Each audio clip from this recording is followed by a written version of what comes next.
When I'm talking, if you have a point, you hop right in. All right? All right.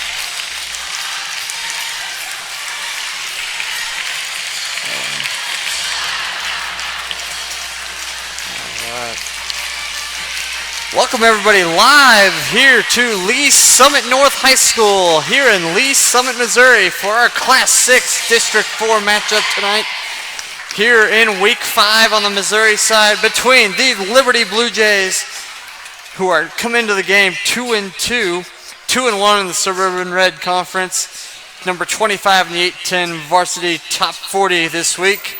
They are taking on the Lee Summit North Broncos, coming in at 2-2. 1-1 in the Suburban Gold and number 7 in the 8-10 varsity top 40 this week. Both teams coming in a little bit down, coming off of losses where their offense didn't quite show up. Is both from scoring 3 points. Kind of a difficult ball games for both teams last week, as Liberty lost to their rival Liberty North and Lee Summit North losing to Park Hill. I will throw it over to my partner, Noah Bonner. I'm Nate Kendall, by the way, and he's got some stats to go over from last week's game.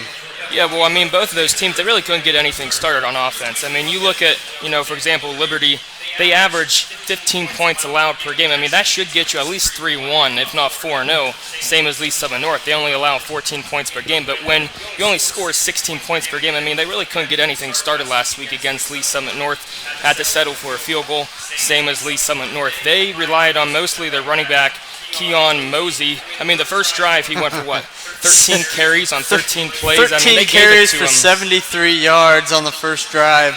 And they started with the ball on the 30-yard line, mind you. Yeah, so. And I mean, he is their workhorse. But I mean, if they want to win this game, I mean, this is a big bounce-back game like you were saying before. Both teams, this is kind of a must-win. But they have to capitalize in the red zone because Lee Summit North, they only got there one time inside the 20. And that was the first drive. They turned the ball over at the 4, and then they don't score, except for a field goal. Kicked one field goal, a 52-yard field goal from the senior kicking Devin DeRouse. He had a 52-yarder he had a 20-mile wind at his back last week at Park Hill. As here come the Lee Summit North Broncos wearing their red uniforms, you could say. Kind of a maroon uniform here on this homecoming evening in Lee Summit, Missouri. These two teams coming in, like I said, 2-2 on the year. Something to note, they each have lost to the same two teams. Liberty North and Park Hill have knocked off both of these ball clubs. Park Hill won 21-10, and Liberty North knocked off Liberty 14-3. And for Lee Summit North, they lost to Liberty North 23-21 and to Park Hill 10-3 last week. And so both these teams have lost to the same teams. You're looking at kind of a even matchup here tonight. As the one X factor in this game, it's going to be that man Keon Mosey. If he is 100%, because he had 13 carries in the first drive last week, but then he was a little bit limping, not 100%. So he only got 8 more carries the rest of the night. He did finish with 120 yards though. So if they start with the ball, that's probably what they're going to go. They're going to go back to the run, and they're in a good position right now because you come back home for your homecoming night. You get a Liberty team who's coming off a tough loss to their in-city rival Liberty North. So like you said, this is a must-win game for both teams, especially who they play next week. Lee Summit North, they play Lee Summit West. And, Liberty plays Park Hill South. So right now, both these teams, they're looking at 6 seed, 7 seed in Class 6 District 4. So they need a must-win right here early on in the high school football season. And we'll hit on Class 6 District 4 right now. How about that? Right now, it's a very tight district. Top to bottom, it's extremely tight. Liberty North sits atop it right now. They take on St. Joe Central tonight. A lot of games, as you are seeing, it is Thursday night. Some weather expected tomorrow night, so they are pushing some games forward. So a lot of these games that I'm going to list off are going to be tonight or early in the afternoon tomorrow. So Liberty North at 4-0 takes on St. Joe Central. Liberty North very well should be 5-0. Park Hill, they play Ray Peck just down the road here. That's a big matchup. That is the 2 versus the 3 currently in the district. As I said, Ray Peck, they're number 3, playing Park Hill as well. Then in the 4th spot is Rockhurst. They take on Blue Valley tomorrow afternoon, I think 4 o'clock over in Blue Valley, at Blue Valley. Big matchup there, 3-1 team going over to Blue Valley to take on the 2-1 Tigers of Blue Valley. In the 5 spot, Lee Summit West, they're 3-1, and in the 5 spot, they're up the road up in the Northland taking on the Staley Falcons. Big matchup there for the Lee Summit West. They win that. They sit in a really good spot. Then our 2 teams here tonight, Lee Summit North, 2-2, sitting in the 6th spot. Liberty, 2-2, sitting in the 7th spot. Winner of this game has the leg up when it comes to districts. Because if they sit next to each other, if you're the team below and you beat the other opponent, you're going to hop over them no matter what. And then in the 8th spot is Lee Summit. They are taking on Park Hill South tonight up at Park Hill High School. So yeah, I mean, all those should be good ones. And, I mean, just talk about how big of a gauntlet it is. Because, I mean, not only is it your district, but it's your conference, too. So you have to go through every single opponent, and then you're going to have to face most of those guys the second time come postseason. And then you throw in, for those in the Suburban Gold, like Lee Summit North, you play Blue Springs, who I didn't mention. That's one of the wins for Lee Summit North. North knocked off Blue Springs a couple weeks ago, 31-21. After they knocked off St. Joe Central 42-0 in a rout, which St. Joe Central, it's a little tough for them this year. They're stuck in a really, really good conference in that Suburban Red with Liberty and Staley, Liberty North. Yeah, and I mean, like with that game that you were talking about, I mean, once again, it just kind of showed you how good the defense was. I mean, they only gave up 21 points, but they forced a lot of turnovers. But now it's just, how can you convert those turnovers into offense? They forced a couple turnovers last week. They only got 3 points the whole night, so we'll see how they can do as they return home tonight. And so with that, we'll take a break. We'll hit some of our sponsors, and we will be back for the coin toss and kickoff here at Lee Summit North right after this on 810varsity.com. Whether it be auto, home, life, umbrella, small business, or specialty coverages, Jeff Watt of Farmers Insurance looks forward to helping you make a wise decision for your future. Jeff's been a long-time resident of Liberty and is happy to answer any questions you might have. Give Jeff a call at 816-792-1415 or visit farmersagent.com/jwatt. Jeff Watt of Farmers Insurance, a proud supporter of the Liberty community and athletics.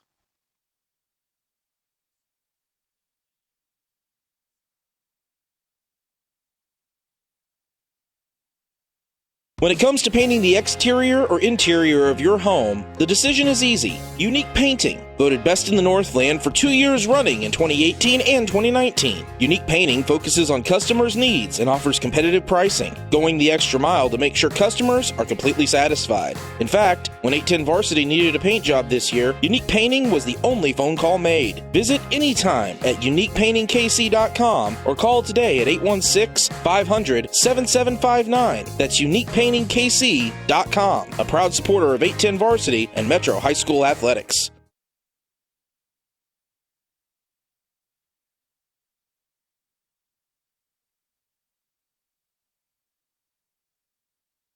Cryotherapy is an amazing recovery tool for athletes at all levels, and KC Cryo in Lee Summit has the latest technology for athletes to recover in a quick and natural way.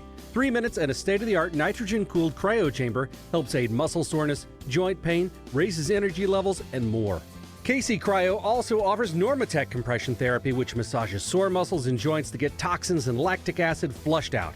Recover quicker at KC Cryo in Lee Summit, just off 50 Highway between Chipman and 3rd, next to Genesis.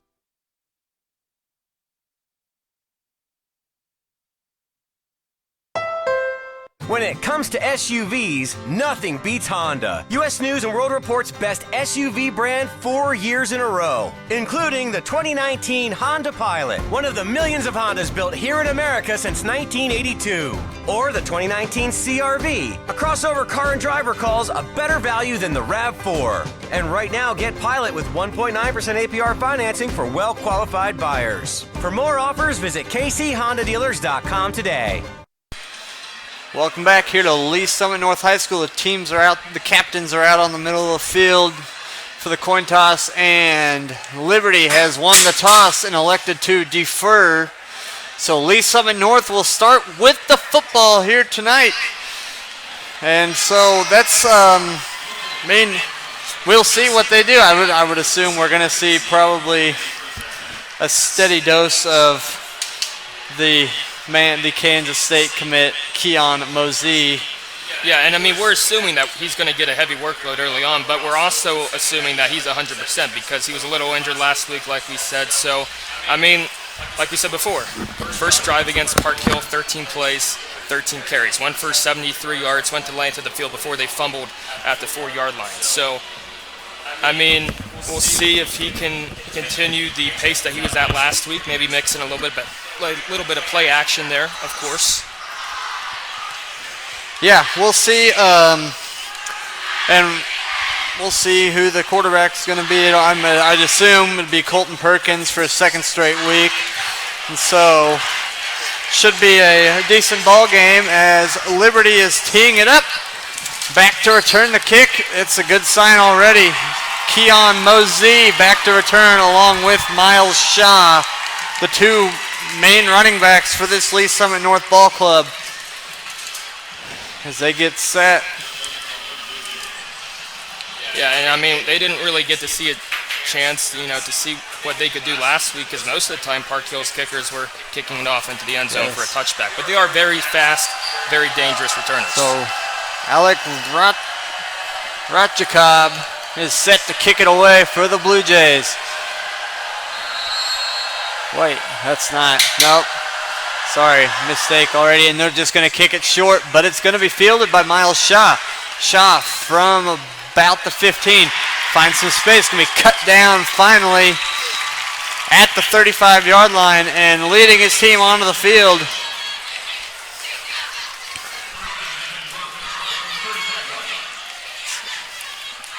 Will be quarterback Colton Perkins. The 6'1", 165-pound junior quarterback, 17 of 32, 120 yards, 1 touchdown. The back next to him is Keon Mosey, 37 carries for 313, 3 touchdowns. And they're going to start with a throw out here to Miles Shaw. Shaw's got it across the 40. Mark him to the 43-yard line. 8-yard pickup. Second down 2 upcoming for the Lee Summit North Broncos. Yeah, and so, I mean, that's interesting because last week Mosey goes 13 times the first drive. Now, I mean, first play of the game, they go with a quick screen pass. And I like the idea. Miles Shaw is the second leading rusher on this team, 36 carries for 233 and a touchdown. The leading receiver is Logan Muckey, and it's going to be Mosey. Mosey cuts back to the inside. It's going to be stuck and hit about midfield. Marking midfield, that's a first down for the Broncos of Lee Summit North. As I said, Logan Muckey was the leading receiver last week. He had 11 catches for 82 yards, or has 11 catches for 82 yards on the year. Last week, he had 5 catches for 53 yards, no touchdowns. They didn't score a touchdown last week. And so Lee Summit North on the move already. Mosey next to Perkins. They go with a stack formation to the near side. Going to hand it back to Mosey, running to the right. Going to get across the 45, marking about the 43 or 42-yard line. Going to be a good run on first down. Yeah, and so, I mean, that's a second straight play. You go off tackle, run, outside receivers doing a great job of getting to the inside, containing those outside linebackers and cornerbacks, and that's why Mosey, he's able to get 6, 7, 8 yards per play. And so second down and about 3 upcoming as they have a illuminating down marker and the yards to go marker, just like Truman did a couple weeks ago, and I like that a lot. Trips to the far side all bunch, and it's going to be Shaw. Shaw hitting the backfield and dropped for a loss. Nowhere to run for Miles Shaw. Loss of about 6, and it'll be third down. And they will mark it at 9, 3rd and 9 for the Broncos of Lee Summit North. And, I mean, that's huge right there because the reason why Mosey was able to run 13 straight times the first drive last week was because they were able to stay ahead of the chains, get 6, 7, 8 yards per play. Now you get a tackle for a loss, you're forced to pass on third down. Mosey shifts to the left. Now back to throw. Perkins. Out route. Caught! That is number 9. No. Number 8, Jaden Moore. And that's a first down completion from Perkins to Moore. First down and 10. Lee Summit North Broncos. And I mean Lee Summit North, they did a lot of that last week because Park Hill, they had their corners playing a little bit back, so they just worked the sideline, go 5, 10 yard outs. Great play call there on third down. Trips to the left of the formation. It's going to be another screen pass. Caught by Mosey. Mosey finds some space. Another first down. It was a pass that time, a screen to Mosey, showing his speed. He looks healthy. Yeah. And this offense is showing things that we didn't see last week with Mosey out, or with Mosey a little hobbled. This time he's out in the pass pattern, makes a catch, and has a good run for first down. Yeah, and I mean, the question is now, what are they trying to show? Because that's 2 straight screen passes on this drive. They're probably going to start playing the corners up a little bit. That's when you fake that screen pass, take that shot downfield. Perkins. Now it's going to be a pitch to Shaw. Bad pitch.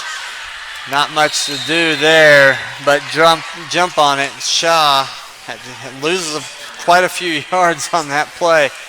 Loss of about 10. So it'll be second down and 20. Coach Mosey probably not real thrilled with that errant pitch from the quarterback Perkins to Shaw. Yeah, and I mean, you can't have that there because, like we were saying last week, they get inside the opponent's territory, especially inside the red zone. They can't do anything. They were only in the red zone one time last week. They fumbled the ball. So when you get this good a field position, you have to capitalize. You cannot have that happen. Man in motion Shaw. Now it'll be a throw from Perkins. Perkins being rushed, being middle screen, and it's read perfectly by the Liberty defense. Tackle made inside by number 52, Matthew Henning. Making the play, reading the middle screen. Give them a yard on the little screen pass, and it's 3rd and 21 for the Broncos. Yeah, and so, I mean, what they did there, they had the little the slip screen going, but they had 2-3 receivers going verticals downfield. So they were trying to get that deep shot, but they had to settle for the check down. So Perkins getting into the huddle with 7 on the play clock. Trips bunch to the far side. Going to hand it to Mosey. Cuts outside now, and he will be cut down. Good tackle. That's number 18, Michael Book. And it makes you wonder why they kind of went away from that, because the first 2 times they ran off tackle to the side with the trips, they're getting 6, 7, 8 yards. I mean, they have one bad play, and then they go away from it, try to do some screen passes, take some shots. But, I mean, that's going to work for you every time. You got to go to it. Keep it going and keep ahead of the chain. 4th and 15 upcoming. Last week we did see a few pooch punts by Colton Perkins, including one that ended in a just absolute huge hit by Keon Mosey on the return man from Park Hill. They're going to have to hustle now.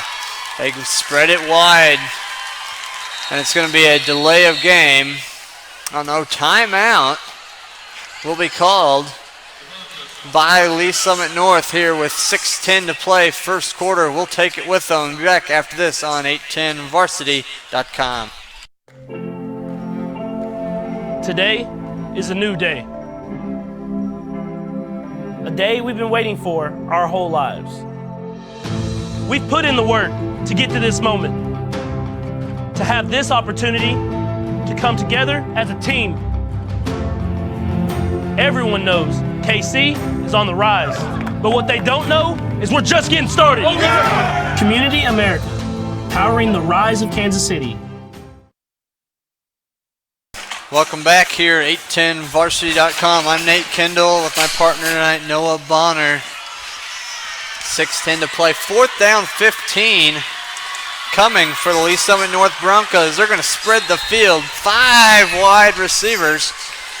They're really about 3 wide and 2 running backs out there. Now it'll be a throw over the middle. Perkins That's caught close to a first down. Where will they spot it? And, I mean, that was just a great play call there on fourth down because you have the running back going to the outside along with the little 5-10 yard out. That attracts the defenders to go to that side of the field. That leaves the middle of the field wide open. So he was able to find a wide open man, and that's what you got to do if you're Lee Summit North. You got to take advantage of these opportunities when you have them because settling for field goals and punts every time is not going to cut it. That was Grayson Bell over the middle of the 6'6" sophomore tight end. Got the first down. He used every inch of that 6'6" frame to pick it up. Now it's going to be a handoff. Mosey trying to stretch to the outside. Cuts, finds us some space down to about the 10-yard line. Check that.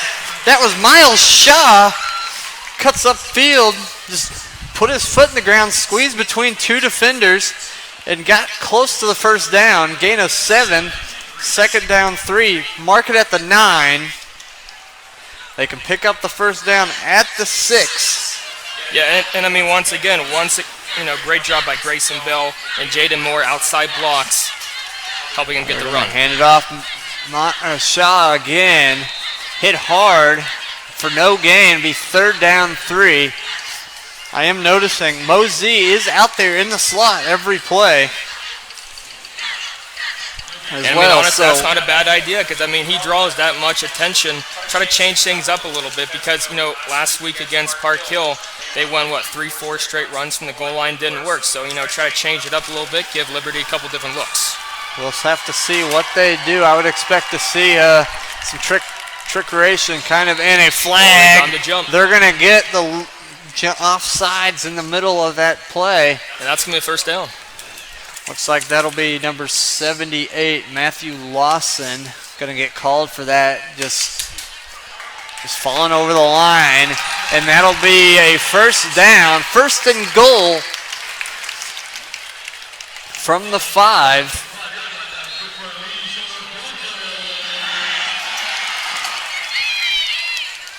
And here we go.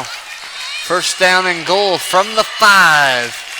Mosey's back in the backfield, but he's on the same side as the receivers. Gonna hand it off. Mosey stretching it to the outside. Stiff arms man gets inside the 5. Maybe a yard for Mosey. Now it's interesting there because, you want to try to give him a couple different looks. But what's been working for them in the run game the entire night is running off tackle with those receivers. That time, they lined them up on the same side as the receivers, then ran up to the opposite side on the wide side of the field. So, not a whole lot of blockers out there. Wasn't able to get a whole lot. So, second down goal from now the 3. Now they have Mosey on the opposite side. The receivers could be running to this side. Now they're going to hand it off. Mosey back into the middle. A couple of yards. Mark him at the 1. Third down goal for the Broncos. And so last week when they were in third and goal, fourth and goal situations, they still didn't really go into the goal line situations a whole lot. So it'll be interesting to see if they bring in an extra blocker, an extra fullback, go into that goal line formation, or they keep going in the spread. And they're going to have to hurry down to 13 on the play clock. Third and goal from the 1. Mosey's the back next to Perkins. Watch another off-tackle run right here. Takes the snap, gonna roll to throw. Perkins gonna try to scramble. Now he's gonna throw it to Shaw. Touchdown, Miles Shaw. A 1-yard touchdown pass from Colton Perkins to Miles Shaw. And Lee Summit North is on the board first, leading 6-0. Yeah, and that was just a great football play there by Perkins. He run out to the right. That linebacker is isolated by himself because he has to make a decision. Is he going to come and get the quarterback, or is he going to try to guard that running back? He decided to come at the quarterback. That left Shaw wide open, and that's how they were able to get an easy touchdown. Kick is up, and the kick is good, and that makes the score 7-0 Lee Summit North. And we will take a break and be back after this on 810varsity.com.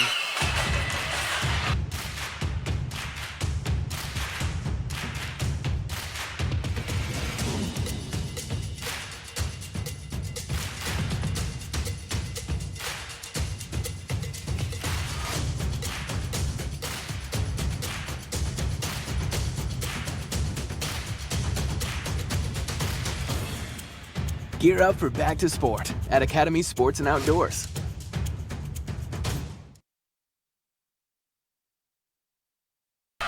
Welcome back here, 810varsity.com. Colton Perkins touchdown pass. His first drive, 6 for 6 through the air. 15-play drive. I mean, that's what he was lacking last week. Not only with a lot of runs, but with how good Parkville's defense was. He wasn't really able to get in much of a rhythm. So good job, 6 for 6. And the kick is away into the end zone for a touchback, and that'll bring out the Liberty offense led by quarterback Luke Smith. 43 of 83 for 486, 6 touchdowns, 3 interceptions. And the man to watch for the Blue Jays, Wintrick Williams III, 92 carries, 478 yards, just 1 touchdown. But he is a workhorse for the Liberty Blue Jays. These offenses are really similar. Spread and run first. They come out with 2 stack formation now. They will come reset. Wintrick Williams in the backfield behind Smith, and they're going to hand it to him first. Williams, not much room. Give him maybe a half yard, and it'll be second down. Yeah, Lee Southern North, they run that the whole time when they switched up the formation. They brought the tight end over to that side, strong side of the field. They know they're running to the right side of the field, and just a great job attacking the hole. And able to get a spot. Second and 10. Receiver to the near side is Javion Byers, a basketball standout for the Blue Jays of Liberty. They've actually got trips to the near side, running a man in motion. That's Michael Quigley. They're going to hand it to Williams. Williams going to get a few yards, but he's going to be met by a mass of bodies. Good play in the middle. Give him about 3. Third down, 6 yards upcoming for Liberty. Yeah, and so in coming into this game, Liberty, they have a very experienced offensive line. But Lee Southern North, they contained Parkville's run game pretty good last week. So 2 strengths going out so far. Lee Southern North, they try to run inside and not give them anything. 4 wide receivers, man in motions, Byers. Now it's trips to the far side after Byers comes set to throw. Luke Smith looking, finding a receiver. It'll be short and incomplete. Punt formation early on for the Liberty Blue Jays. And Lee Summit North is going to, oh no, sorry, it's a catch. It's a catch. And a first down. I did not see that called.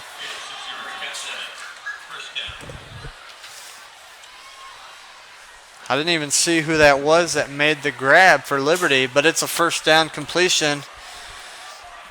Had me fooled here with 1:30 to play. Last time they did this, stacked up to the right, they ran to the right. Hand off Williams. Sorry, that's not Luke Smith at quarterback. That is Jackson Korf, the junior at quarterback for the Liberty Blue Jays. The completion was to Blake Fordyce. Yeah, Jackson Korf is the quarterback for Liberty tonight. Here down under a minute already here in this first quarter. Liberty got the football with 3:24 to play in this first quarter. Korf all by himself. They got 4 wide to the far side. Now they're going to throw. Pass will be caught, but a flag will be thrown as well. Caught by Fordyce. But it would be pass interference.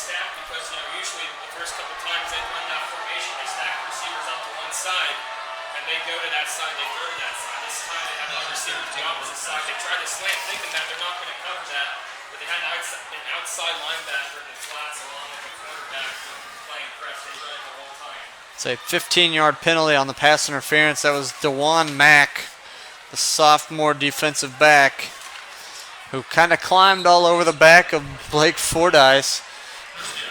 But it's a first down. Pass was complete, but doesn't matter now. It was a pass interference instead. So at the 45-yard line, 20 seconds to play, first quarter. Liberty has the football and moving already. Korf to throw outside, caught by Byers up near midfield. Mark him at 49 as the first quarter is going to run out here before Liberty runs another play. And they will head to the second quarter trailing 7-0. Just one drive apiece so far, and Liberty's still in the middle of their drive. And so with that, we'll take a break and be back after this on 810varsity.com. Whether it be auto, home, life, umbrella, small business, or specialty coverages, Jeff Watt of Farmers Insurance looks forward to helping you make a wise decision for your future. Jeff's been a long-time resident of Liberty and is happy to answer any questions you might have. Give Jeff a call at 816-792-1415 or visit farmersagent.com/jwatt. Jeff Watt of Farmers Insurance, a proud supporter of the Liberty community and athletics.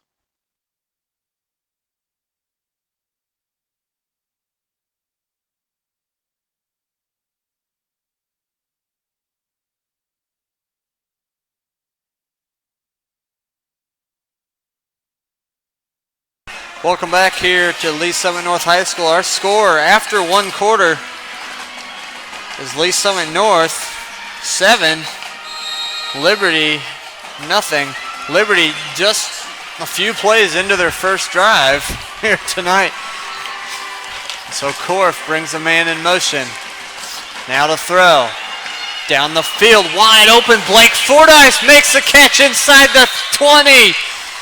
And you knew that was coming because Lee Summit North, they've been pressing up the entire first possession. They were daring Liberty to take that shot because, Liberty, Lee Summit North's a run-first defense. They were playing a lot of zone against the Broncos.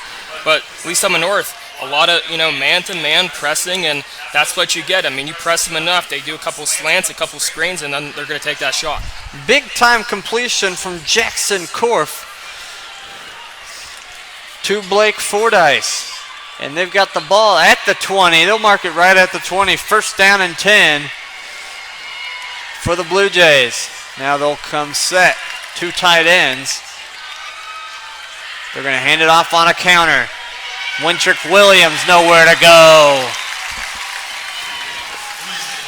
And so that tackle made by Keenan Gaskin. A note on Gaskin is he has been offered by 3 schools so far: Central Michigan, Missouri State, and Western Illinois for the senior inside linebacker here from Lee Summit North. Big play there. He had a huge game last week against Park Hill, was all over the field, kind of contained the running game on his own. So down with 11:10 to play, first quarter. 3 seconds on the play clock. They got to hurry. Korf gets it off. No, he does not. That is a looks like it's going to be a delay of game. I was wondering. I didn't think he was going to get it off, and so they were going to move him back 5 yards. It'll be second down and 17. Sorry, second down 20 for the Liberty Blue Jays. Expect him to go back to the air. Yeah, and so, what's interesting is, the Blue Jays, for the most part, they're a run-first team with Wintrick Williams. Lee Summit North's forcing them to pass. They're doing a great job stopping outside runs, off tackle, and inside. Korf outside, caught by Javion Byers. Back to the original line of scrimmage of the 20. Good pass, good catch by Byers. Had to go up and get it. And it's going to be a manageable third down at third down and 10 for the Blue Jays. With 10:45 to play, first half, our score remains Lee Summit North 7, Liberty nothing. Yeah, so last time they were in this situation, they tried to work the chains, go 5-10 yard outs. We'll see if they do that again. Maybe to this side of the field with 3 receivers lined up this way. Got trips to the near side. Wintrick Williams is the back. Going to throw a little screen, and it's going to be incomplete. Korf was hit as he threw, and Wintrick Williams had it go through his hands and incomplete. And it almost kind of looks like he was the designated receiver for that play the entire time because they had those 2 inside receivers. They were going verticals to the opposite side of the field. They were trying to do one of those post routes, try to draw some of those defenders towards that side of the field and have the screen pass dumped in there. But, once again, can't make those mistakes. These teams like to settle for field goals a lot. It's not going to cut it. Alec Jacob is set to kick the field goal. Snapback kick up on the way. Plenty of leg, but way off to the side. No good. And, that's tough for Liberty because you had Lee Summit North beat a couple times, especially over the air. You got the passing game going a little bit. Luke Smith was in a little bit of a rhythm. But, just to come away with that drive with no points, it's a killer. They had the big play that got down to the 20. Korf to Fordyce. If he throws that out ahead of Fordyce, he's gone. But just underthrew him just a touch. And so now the drive stalled. Field goal no good. And now Lee Summit North gets the football back with a chance to extend their lead. Mosey, the back, next to Perkins. Now to throw Perkins. Now he's going to scramble and slide down, give him about 4 yards. Colton Perkins with the Carlton Perkins, with the run. Gets 4, second down 6. Yeah, nice instincts by him. Usually in that situation, they like to run off tackle, but it looks like they almost try a little screen pass there with the slant to the opposite side. Read it good, but a lot of open space in front of him. He took off and run, got a couple yards. Second down 6, 9:40 to play. Now they're going to hand it to Mosey. Mosey finds some space, spins off a man, coming to the near side. Keon Mosey with speed to burn. Inside the 30, 25, 20, knocked out of bounds at about the 12-yard line. Keon Mosey showing the sprinter speed to be marked out at the 12-yard line. And with how good these blockers have been for Lee Summit North, we haven't really got to see how good he is with run after contact. He shrugged off 2 defenders, and after that he turned on the Jets. Took a hit at about the 30, spun, and then he was off to the races. One Liberty defender to beat, and he knocked him out of bounds. But a big play for Keon Mosey. And Lee Summit North's in business at the 12. First down and 10. Handoff Mosey. Going to go to the inside, fighting his way forward. Build forward progress to the 8-yard line. And it's going to be second down and 6. Yeah, that was a nice play call there by the Broncos because it looked like Liberty was bringing a lot of pressure from the outside, the C gap, D gap, and they run it inside. That was just a nice read there by Mosey. Decent yardage, makes it second down. Perkins gets the play, under 20. Down to 15 on the play clock. Shaw is the back now. Now to throw will be Perkins, going to throw out. And he tried to jump ball there. Looked like miscommunication there between Moore and Perkins. He thought Moore was going to go head to the back of the end zone. Did not. Overthrow, and he overthrew everybody. I don't think Moore was going to get to that ball anyway. It's a high throw. It's bringing up third down 7. 8:30 to play here in this first half. Lee Summit North 7, Liberty nothing. Now Perkins to throw, out route. It'll be a flag coming in, pass interference. Got caught pushing, corner of the end zone, first and goal coming up. Michael Book out there, possibly. Can't 100% tell. And that's the second time we've seen in this game where 2 pass interference calls where it's just really unnecessary. The first one on Lee Summit North, it was double cover. The pass wasn't going to get there. You just knock it down. And then on that one, that ball was way out of bounds. You have no reason to push in there. So it's half the distance to the goal. Third down 3 now. As in high school, it's not an automatic first down. So just a third manageable for the Broncos. And this is where you go to Mosey. Shaw going to get the handoff, run to the near side. Miles Shaw tripped up and taken down. Loss of a couple more yards. Back to the 9, or no, they'll mark him at the 8. Loss of 3, 4th down 6.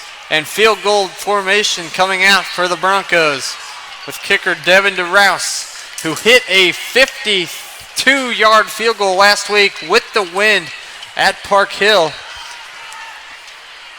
Going in, really, it was actually the same direction that he's kicking now. Now DeRouse, under 10 on the play clock. Snap back, high snap, handled, kick up, kick is good. And Lee Summit North has the 10-0 lead on Liberty. And we'll take a break and be back after this on 810varsity.com. High school sports fans, Trent Green here, and when I want the latest scores and news, there's only one place I go, 810varsity.com. Live scores, features, brackets, and even watch games live on the laptop, phone, or mobile device. Watch the Lee Summit, Blue Springs, and Park Hill schools, Blue Valleys, Olathes, Rockhurst, Miege, Lansing. The list goes on into Missouri and Kansas. And playoff broadcasts too, plus top 25, awards, and more. Check it out now, Kansas City's home for high school sports, 810varsity.com.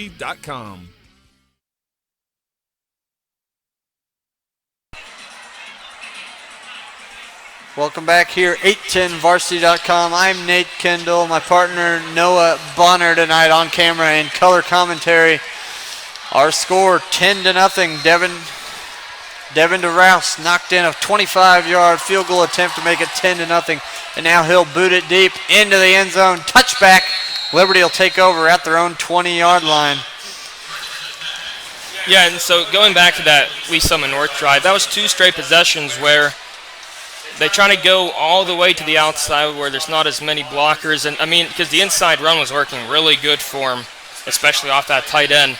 And they try to bounce it to the outside. Liberty does a great job containing it. That's 4 extra points that the Broncos could have right now. Mosey had a 64-yard run on that drive, so he's up to 6 carries for 82 yards. And nearly took that ball into the end zone. Now Liberty with the football back once again. Korf brings a man in motion, going to hand it to Wintrick Williams up the middle. He'll get some yards this time, and he's up to 5 carries, just over.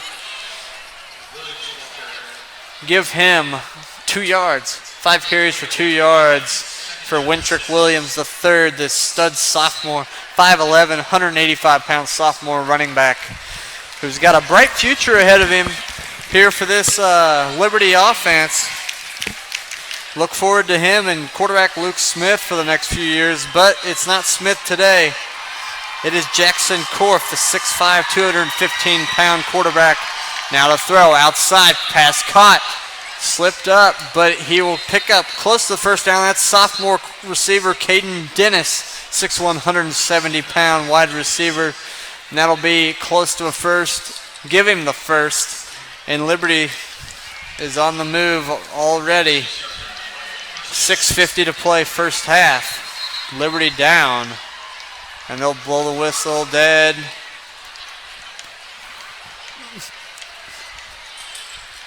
We have an official timeout.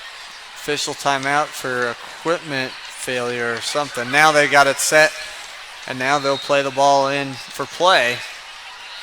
Liberty out here to the near side is Dennis and Caleb Cahill, along with Michael Quigley, the fullback, H-back, tight end, linebacker, everything. So from the 30, Quigley comes in motion. He is set in the back, going to hand it to Wintrick Williams. Williams fighting forward. Will be pulled down, give him 3.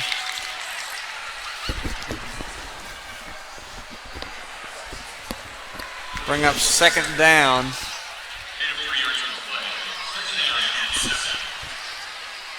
Second down, 7 coming up. And I mean, I think finally that's probably the first run they've done tonight.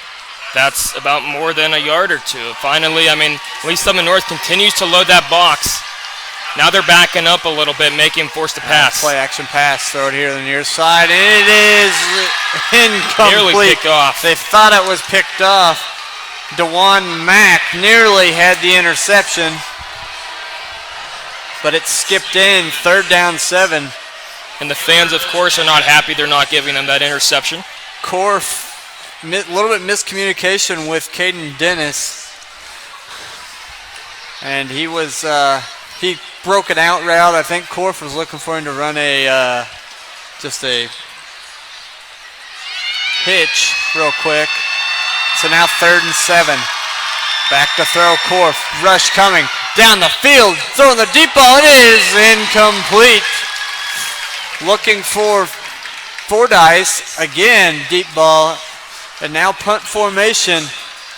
It's danger time for Liberty now. They'll punt the ball back to Lee Summit North and Miles Shaw.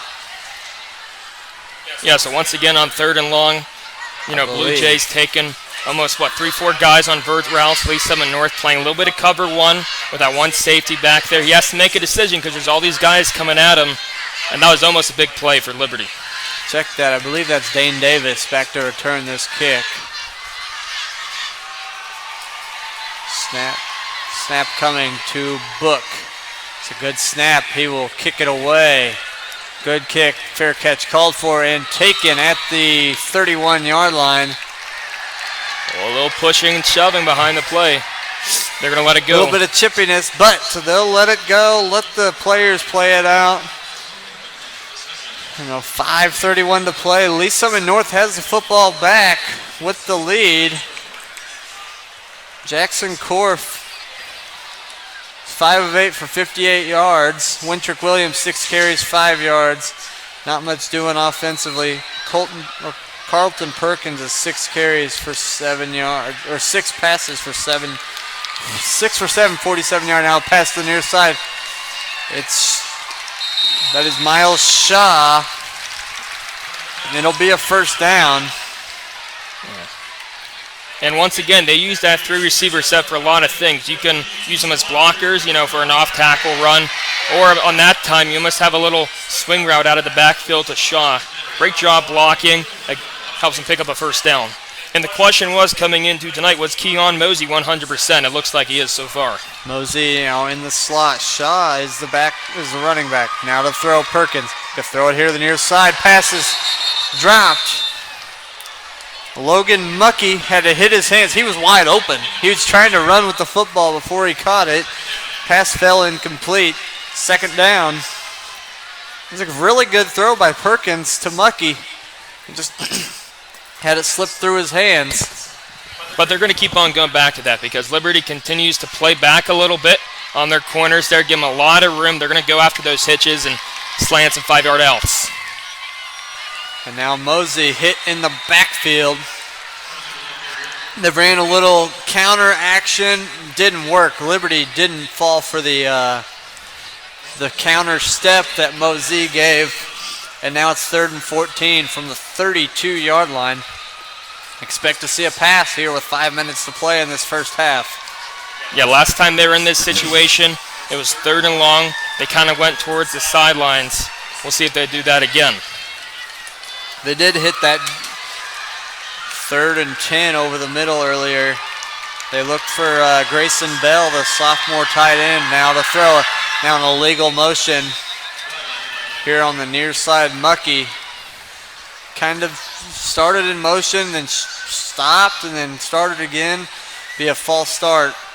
That'll push them back, bring up 3rd down and about 19. And now those penalties slowly becoming a little bigger problem for Lee Summit North. It was a huge issue for them last week. It killed a lot of big plays, including possibly a play that could have kept probably the last best chance they had at tying that game. Forced them into a long 3rd and long, and after that they weren't able to get anything. Perkins got the play in, down to 10 on the play clock. Gotta hurry, trips to the far side. Perkins gets the snap, now to throw. Looking, rolling to the left, throws up the field. It is incomplete. He didn't get his foot in bounds.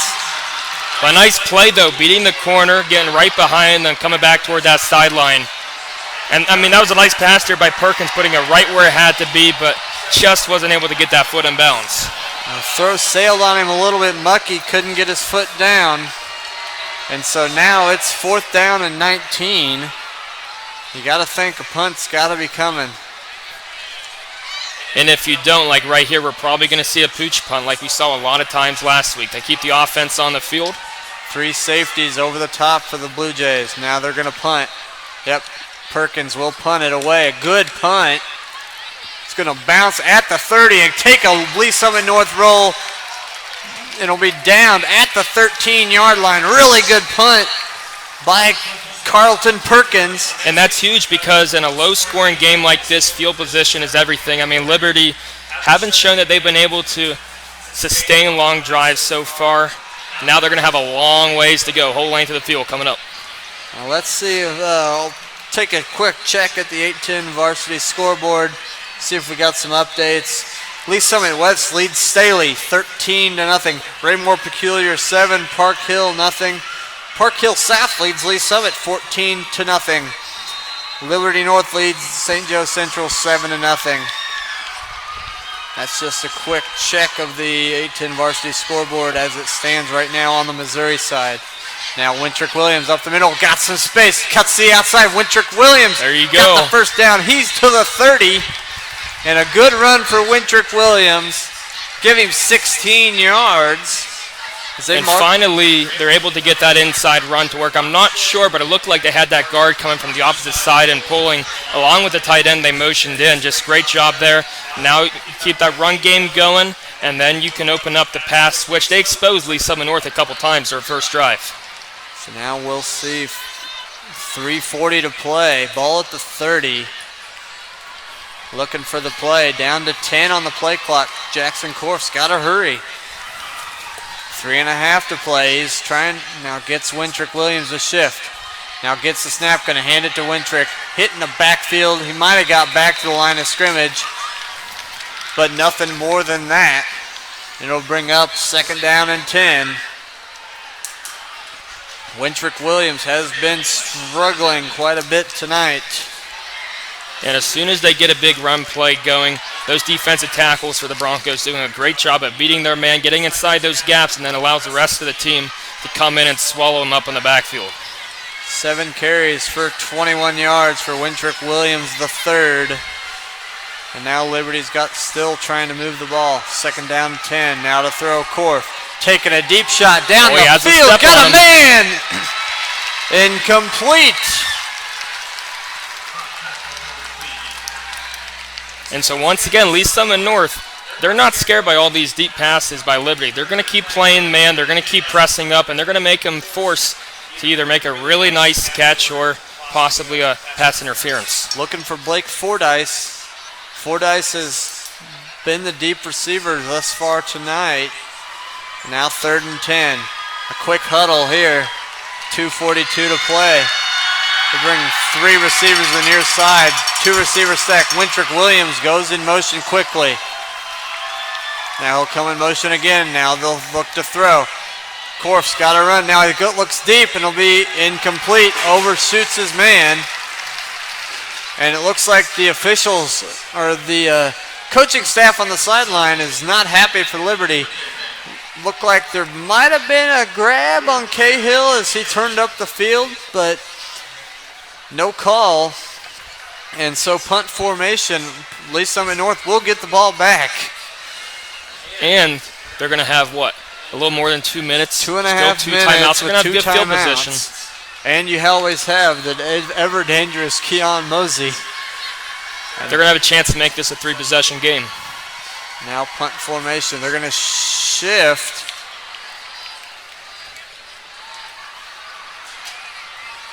It's an interesting punt formation. Now they're going to run out to the right. Nearly blocked. Punt, and a flag will come in.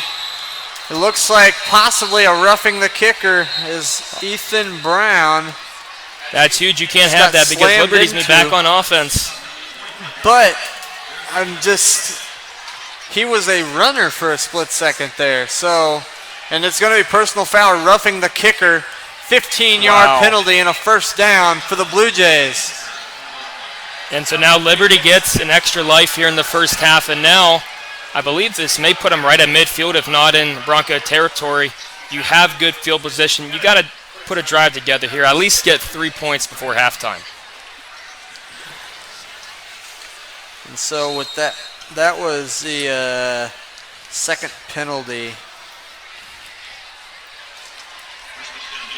2 penalties for 20 yards on Lee Summit North. And now Korf back on the field, going to hand it to Wintrick Williams. Wintrick Williams nearly fumbled the ball, and he falls forward across midfield. Mark him at the 45 and a first down for the Blue Jays. Strong running by Wintrick Williams III, running over a couple guys, nearly fumbling the football in that exchange as well. Held on to it, got the first down. And so now Wintrick Williams, he's showing you what he can do with yards after contact, shrugging off defenders, keep those chains moving. Now first down, 2 minutes to play first half. Liberty with the football still. Now to throw, Korf going to take a shot over the middle, incomplete. Pass was deflected, and still nearly got through there and caught by Fordyce. It'll be incomplete. Second down. Yeah, and they keep on trying that slant pass to the opposite side of the field because you load up one side of the field and throw it to that lone man out there. But Broncos are reading it the entire time. Once again, great coverage by those cornerbacks. Lee Summit North has some really good corners. Dane Davis here, the near side, is one of the better corners for this Lee Summit North team. Now a handoff to Williams. They're going to hit him and drop him for no gain. Maybe a loss of 1. The blocking just broke down there, and 2 Lee Summit North defenders were right there to eat him alive.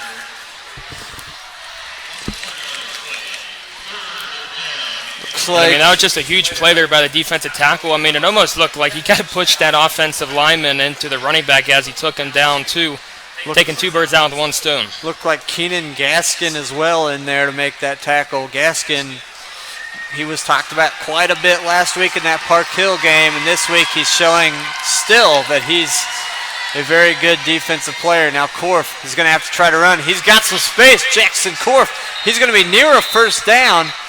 If not, he got it.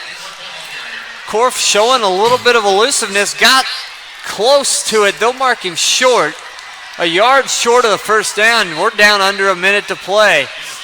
A nice read on him because that time Lee Summit North playing back for one of the first times tonight. They've been loading the box up to that point. Now they took some of that pressure off, and that allows Luke Smith to take off with it. No one in that box able to get just now close to the Liberty chains. Coming out in a Wildcat formation. Wintrick Williams got the first down. Now you probably use one of those timeouts right here. Clock does stop with the timeout, or with the change of as they set the sticks. And now timeout Liberty. Their first charge timeout of this ball game. And so we look at, this was a good drive. Jackson Korf with a good run there for the Blue Jays to pick up near the first down. Then they went with Wintrick Williams for the out of the Wildcat. And the difference between this drive and the first drive and last week for Liberty, that run game is really getting going now because once you get that going, you're not as much as one-dimensional. You can open up the playbook a little bit, and now possibly maybe see a slant pass on first down. Then you try that shot toward the end zone that they've been looking for all game long.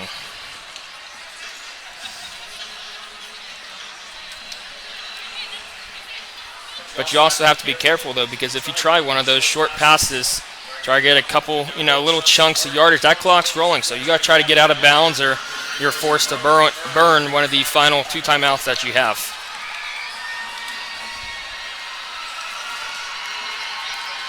So here we go. First down 10, 33.2 seconds to play. They're probably going to go to the air, I would expect, for the Blue Jays. That way you keep your timeouts in your pocket if you happen to throw an incomplete pass. And once again, Broncos loading up that box. Only 1 safety back there for Lee Summit North. Going to go man coverage across the board as they'll change the clock to 37.7.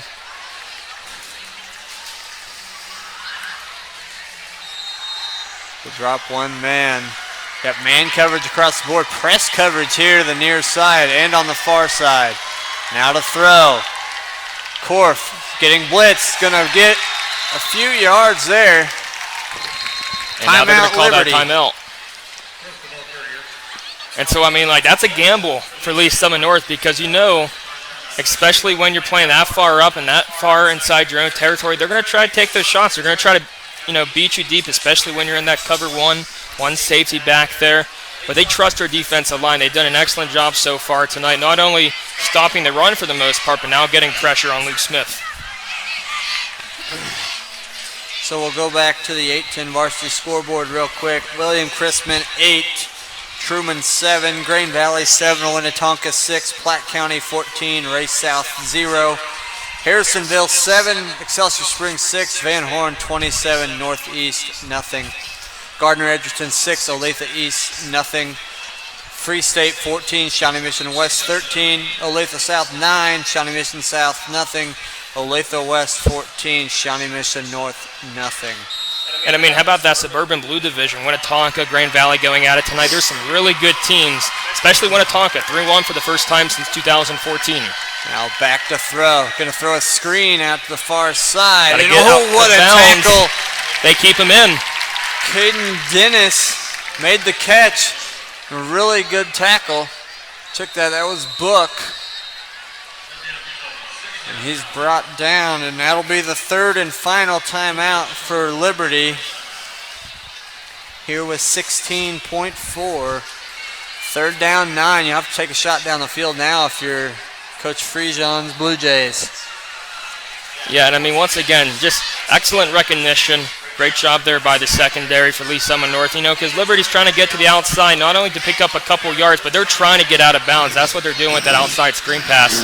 Just an excellent job of reading it, keeping the clock rolling, and now Liberty has to work here with the final couple seconds with no timeout. So if you keep them inside, you know, the field of play, probably going to have to either rush something real quick or hold them to no points in the first half. For Coach Friesen, tell your boys, hey, we have 2 plays here. We'll run this one. We get the first down. We're going to get up there to the line immediately and be ready to go.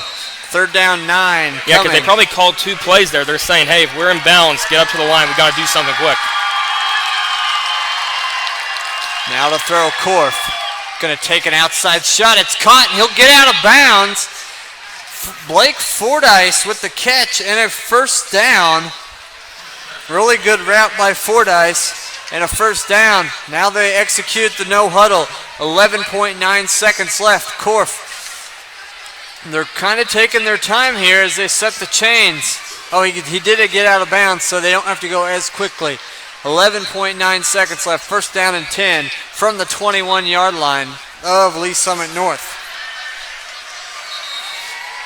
And timeout. Lee Summit North now. Their second charge.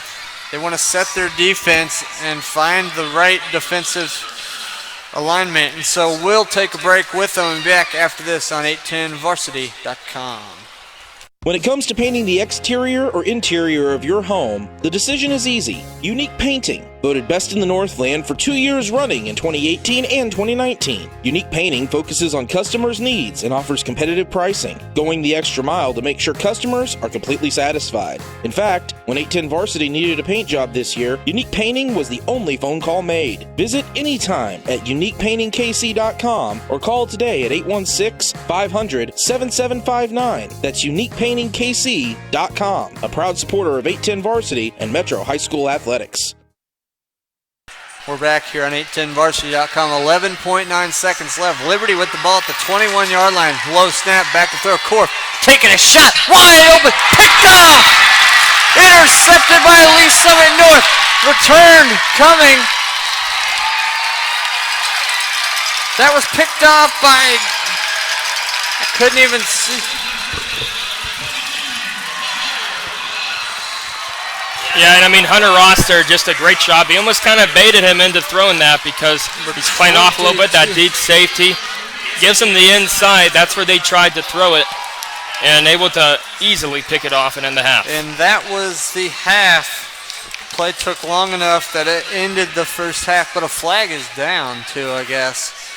Hunter Ross with the pick.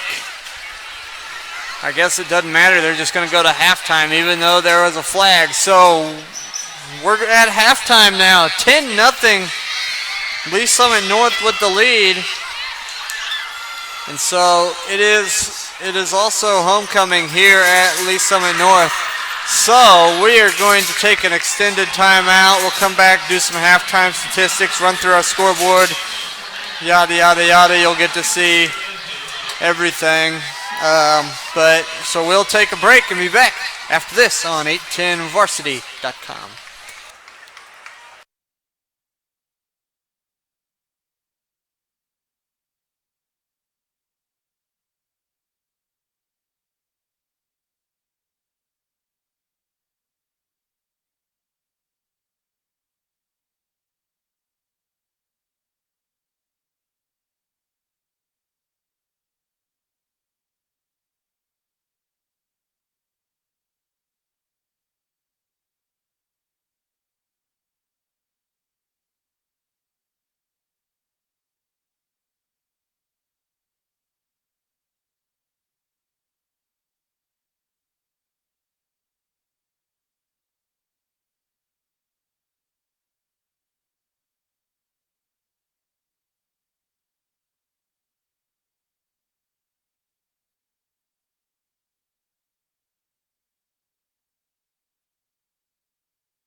High school sports fans, Trent Green here, and when I want the latest scores and news, there's only one place I go, 810varsity.com. Live scores, features, brackets, and even watch games live on the laptop, phone, or mobile device. Watch the Lee Summit, Blue Springs, and Park Hill schools, Blue Valleys, Olathes, Rockhurst, Miege, Lansing. The list goes on and on into Missouri and Kansas. And playoff broadcasts too, plus top 25, awards, and more. Check it out now, Kansas City's home for high school sports, 810varsity.com.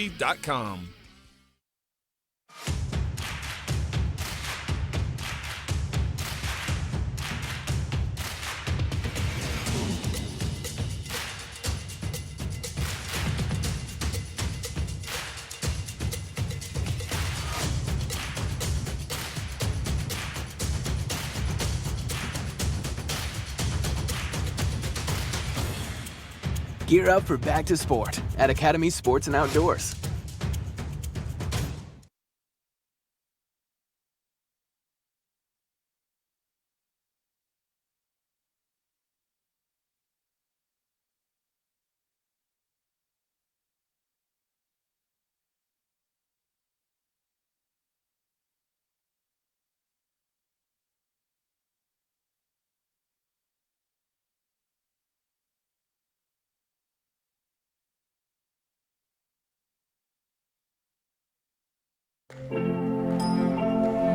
Today is a new day. A day we've been waiting for our whole lives. We've put in the work to get to this moment, to have this opportunity to come together as a team. Everyone knows KC is on the rise, but what they don't know is we're just getting started. Community America, powering the rise of Kansas City.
Gear up for back to sport at Academy Sports and Outdoors.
Today is a new day.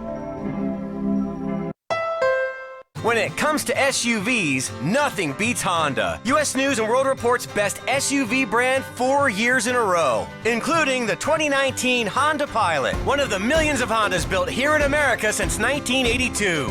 Or the 2019 CR-V, a crossover car and driver calls a better value than the RAV4. And right now, get Pilot with 1.9% APR financing for well-qualified buyers. For more offers, visit kchondadealers.com today.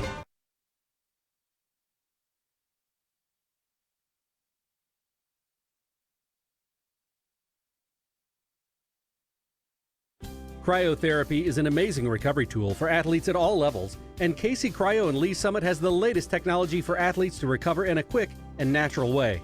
3 minutes and a state-of-the-art nitrogen-cooled cryo chamber helps aid muscle soreness, joint pain, raises energy levels, and more. Casey Cryo also offers Normatec compression therapy, which massages sore muscles and joints to get toxins and lactic acid flushed out. Recover quicker at Casey Cryo and Lee Summit, just off 50 Highway between Chipman and 3rd, next to Genesis.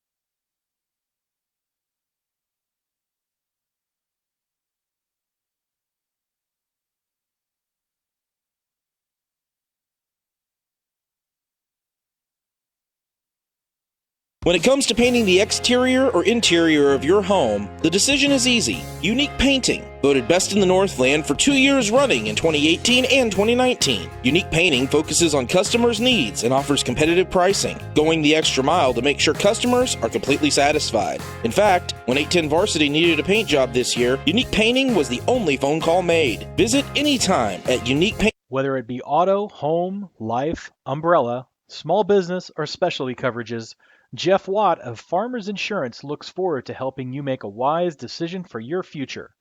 Jeff's been a long-time resident of Liberty and is happy to answer any questions you might have. Give Jeff a call at 816-792-1415 or visit farmersagent.com/jwatt. Jeff Watt of Farmers Insurance, a proud supporter of the Liberty community and athletics.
Gear up for back to sport at Academy Sports and Outdoors.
Welcome back here to Lee Summit North High School here, halftime of our game here on 810varsity.com. 10-0's our score, as you can see there on your screen. 10-0 Lee Summit North lead over Liberty. We'll run down some stats. First, for the team stats, Liberty has had the ball 27 plays. They've had the ball more than Lee Summit North has. They have 112 yards of offense. Lee Summit North is definitely doing a good job defensively. 13 rushes for 42 yards and 7 of 14 passing for 70 yards. Only 2 penalties for 10 yards, 2 of 6 on third down, 2 for 2 on fourth down. And then individual stats, Jackson Korf, who is playing quarterback today for Liberty. He is standing in for Luke Smith tonight. 7 of 14, 70 yards, 1 pick. That was the last play of the first half. Rushing-wise, Wentrick Williams III, 12 carries for 33 yards. Jackson Korf has 1 carry for 9 yards. Leading receiver is Blake Fordyce, 3 catches, 47 yards. Javion Byers, 2 catches for 15. And then for Lee Summit North, 24 plays, 132 yards. They've had the ball for 15 minutes, 6 seconds. 14 carries, 75 yards. 7 of 10 passing for 57. And 3 penalties for 35 yards. Individual stats, Carlton Perkins, 7 of 10 for 57 yards, and that 1 touchdown. That single touchdown in the game, which is back in the first quarter. Perkins passed to Miles Shaw for the touchdown. Keon Mosey, 6 carries, 82 yards. Only 6 carries for Mosey. Kind of surprised there. Perkins, 1 carry, 4 yards. Dane Davis has 1 carry for -4 yards. And Miles Shaw, 6 carries, -7 yards. A lot of that's not his fault. Had some bad pitches to him. Not great. Shaw's the leading receiver, 3 catches, 19 yards. Grayson Bell, 1 catch, 15 yards. 2 catches for 12 yards for Keon Mosey. Jaden Moore, 1 catch, 11 yards. And Logan Muckey has had 2 incomplete passes his way. And Devin DeRose knocked in that 1 field goal there in the first half. And so we'll flip over to the 810 varsity scoreboard. Yeah, and I mean, my apologies first off to Blue Jays fans. I kept on saying it was Luke Smith in the backfield at quarterback. It was actually Jackson Korf. But with that being said, just a solid first half by Lee Summit North. I mean, you get the run game going. That's why they're able to dominate the time of possession. I mean, Liberty only had the ball 2 times for 2 possessions the entire first half. And then, the other thing is they're doing a great job at stopping the run, and that's forcing Liberty to pass the ball. They beat them a couple times, but it also causes you to make a couple mistakes. That happened with the interception in the end zone to end the first half. So, I mean, Liberty, once again, they finally got a drive going, just not able to get any points off of it. But then, of course, Lee Summit North, not able to get a touchdown last week. They work a nice drive. They cap it off with a short touchdown pass. And so I believe Liberty gets the ball to begin the second half. I mean, this is going to be a very telling drive for them. I mean, are they able to get the run going? Is Wentrick Williams able to open up some big plays like he did in that second drive? Or, I mean, is Lee Summit North going to keep on shutting them down? Because they've done a great job at playing up, playing press, and that kind of a cover 1 with that 1 safety back there.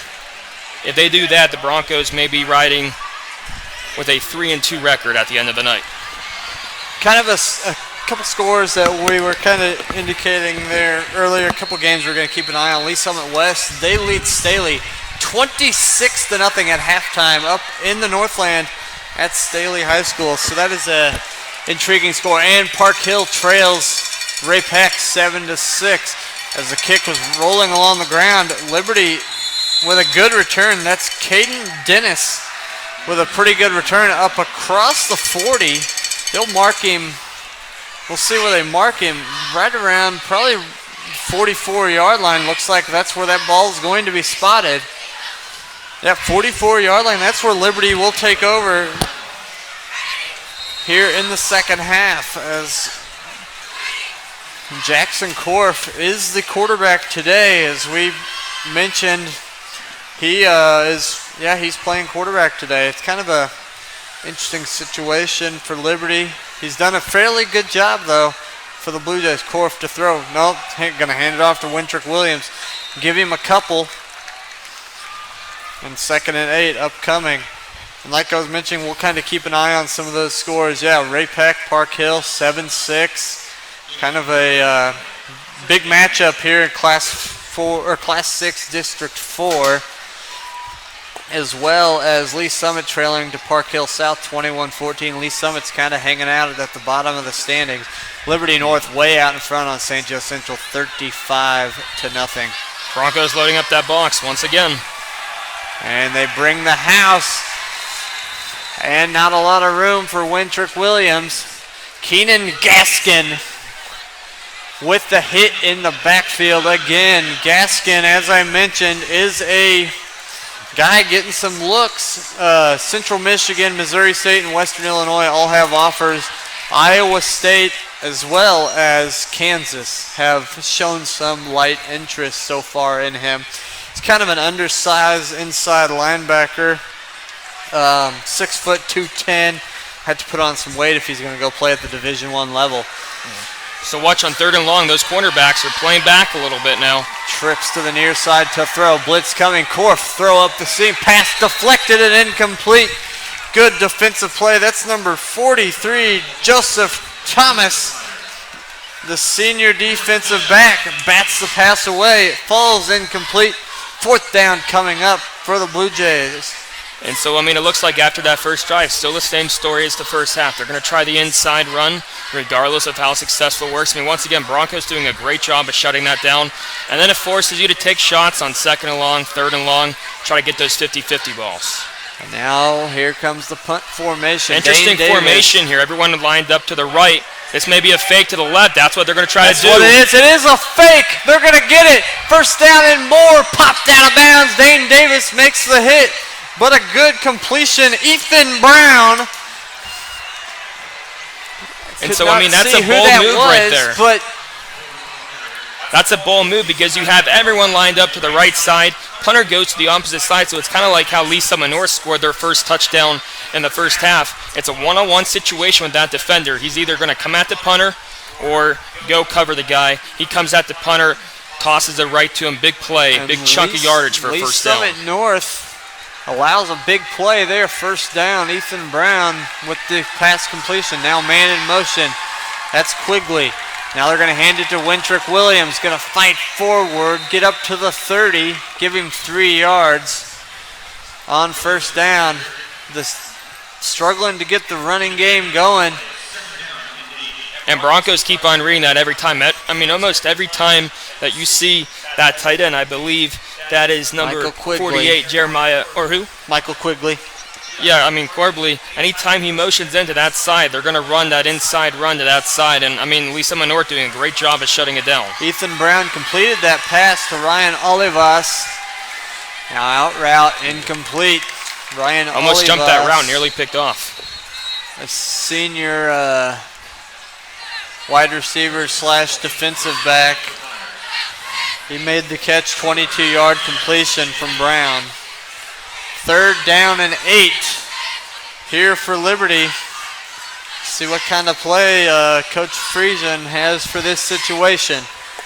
Well, last time it was 3rd and long. Broncos play back a little bit. Now they lose an offensive lineman, Liberty does, so they may try to load up that box, bring a little bit more pressure. That'll throw. Blitz coming. Korf is going to be sacked back to the 35. Loses about 5. And it's going to be 4th down and an injured player for Lee Summit North. Staying down, and with that. And so, I mean, number 64 for Liberty, Nick Biesemeyer, he comes off the field with an injury. It looked like, I believe he was one of the interior linemen. So he lost his helmet, so he's back on the field already. Oh, so yes, I mean, he was gone for one play. He's back out on the field. But with the injured player, we're going to take a break and be back after this on 810varsity.com. Whether it be auto, home, life, umbrella, small business, or specialty coverages, Jeff Watt of Farmers Insurance looks forward to helping you make a wise decision for your future. Jeff's been a long-time resident of Liberty and is happy to answer any questions you might have. Give Jeff a call at 816-792-1415 or visit farmersagent.com/jwatt. Jeff Watt of Farmers Insurance, a proud supporter of the Liberty community and athletics.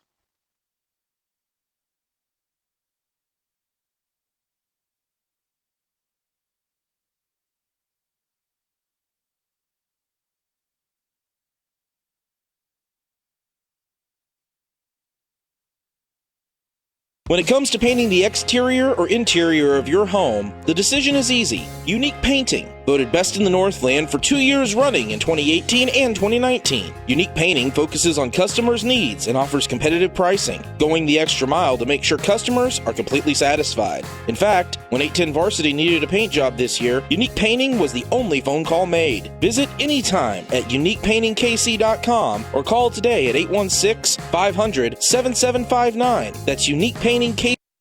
Welcome back here on 810varsity.com as the you're kind of in no man's land here because you're inside Bronco territory, but you're out of field goal range, so you got to take a shot here. Here we go. Play, and they're going to throw it.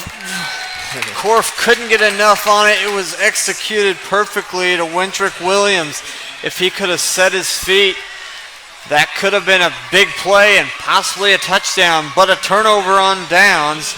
Liberty turns it over on downs.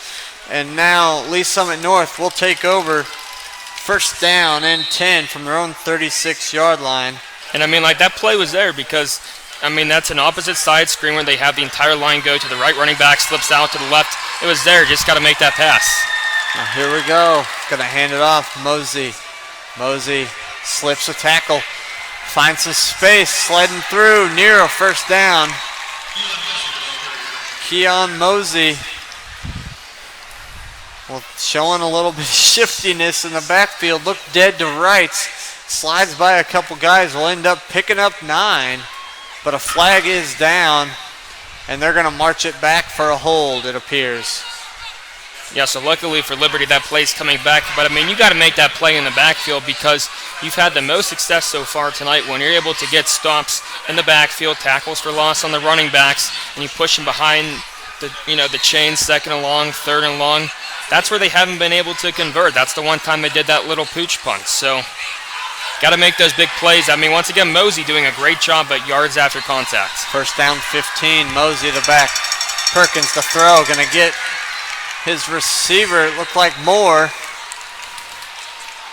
Jaden Moore with a good catch there. Give him 8 yards. Jaden Moore, and so I mean that kind of that kind of shows the contrasting defenses. Both are run-first offenses, but they kind of treat it differently. At least up in North, they like to bring the pressure, play up, press. Liberty, they like to play back a little bit, and that's how you get those little hitch routes completed every time. Now they're going to bring a man in motion, Mosey. Mosey's going to run here to the near side. Check that, that's Davis. Now Miles Shaw with the carry. Not a lot going for Shaw that time, but give him a couple. But an injured Blue Jay now down on the field. Helmet's off his head. Hopefully he's all right. So while they treat him, we'll take a break as well and be back after this on 810varsity.com. When it comes to SUVs, nothing beats Honda. U.S. News & World Report's best SUV brand 4 years in a row, including the 2019 Honda Pilot, one of the millions of Hondas built here in America since 1982. Or the 2019 CR-V, a crossover car and driver calls a better value than the RAV4. And right now, get Pilot with 1.9% APR financing for well-qualified buyers. For more offers, visit kchondadealers.com today.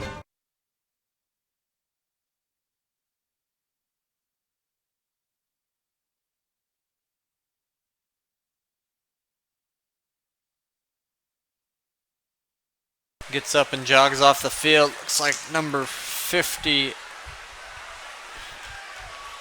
I don't know, because I can't see the number very well. Blue numbers are not very good from way up here. Third down and 5 for Lee Summit North from the 41-yard line on their own side of the field. Now Perkins to throw.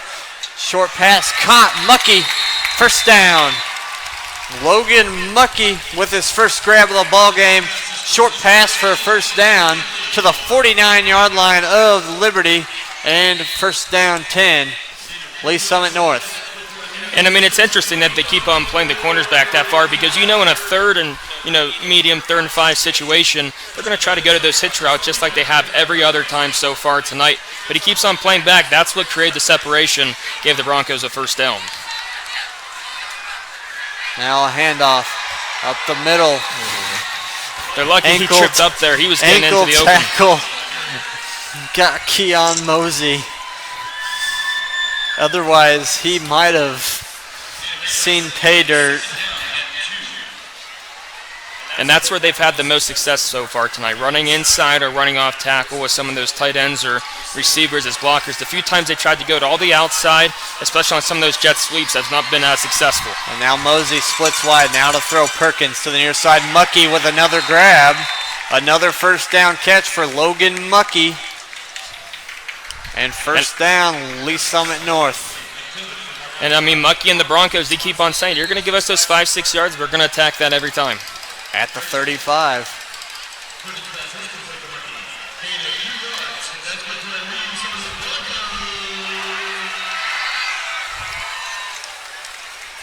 "35-yard line. Shaw is the back next to. And now Shaw cuts up inside, cuts back into the secondary. Finally tripped up and brought down. Touchdown saving tackle by number 38, Drake Smith. Miles Shaw with a big play. Mark him at the 16-yard line. First down and 10 for the Broncos of Lee Summit North, as their running game is starting to pour it on here in this third quarter. Mosey is the back now. Handoff, Keon Mosey cuts to the inside, cut down near the 15-yard line. Give him a yard, and it's second down and 9. And I mean, going back to that last play where he picked up the first down, I mean, just how incredible is Mosey's vision, because if you rewind the video a little bit, if you're tuning in online, you can see that that play was clearly designed to go to the right. There was no one on the left side, but he seized a hole, he cuts it back in, and that's what created that big gain for the first down. Keon Mosey, 91 yards rushing. He's close to 100. Now to throw Shaw, or not Shaw. He was looking for Shaw, was Perkins, and it's incomplete off the hands of Miles Shaw, who was looking for his second touchdown catch of the ball game, but not to be had that time. He probably heard the footsteps. Yeah, and I mean, that's one of the few times tonight where the Broncos have thrown inside. It looked like, I believe there was a little bit of zone there, tried to fit it in between the two bubbles, and almost got it in there, but instead it's second and 10, or third and 10, excuse me. Third down, 10, upcoming. Mosey is the back, trips, bunched to the far side. Back to throw Perkins. Outside, passes high and incomplete, looking for Jaden Moore. And so fourth down, decision time for Coach Mosey. Nope, no decision at all. It's a field goal. And remember, this is the kicker that had a 52-yard field goal conversion last week. That was the only points that the Broncos had against Devin Park Hill. DeRouse will be the kicker. It is a 34-yard field goal attempt for Devin DeRouse. Lines it up with 15 on the play clock. Snap back, kick up on the way. That kick is good. 34-yard field goal attempt by Devin DeRouse is right down the middle, and Lee Summit North has a 13-0 lead. And with that, we'll take a break and be back after this on 810varsity.com. Today is a new day. A day we've been waiting for our whole lives. We've put in the work to get to this moment, to have this opportunity to come together as a team. Everyone knows KC is on the rise, but what they don't know is we're just getting started. Community America, powering the rise of Kansas City.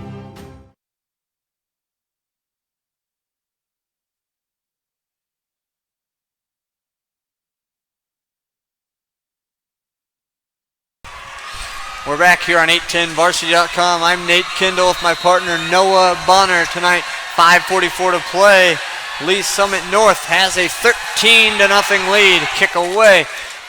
It's a short kick, going to be returnable for the Blue Jays. From inside the 1, up the field, finds a block, gets the outside, and will be ushered out of bounds. And really, that's one of the few things that Liberty's done good and probably outplay Lee Summit North in tonight's special teams. They've always started out with pretty good field position, and plus you had the fake punt on 4th down that kept that drive alive. Good return by Caden Dennis, and they'll start with the ball on their own 23-yard line. That's where they'll have the ball, 1st down and 10.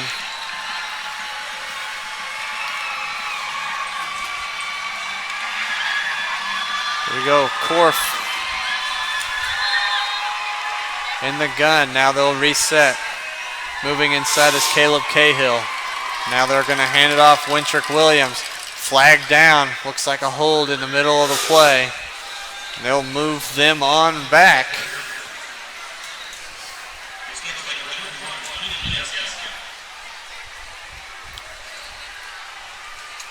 Keaton Gaskin with the tackle.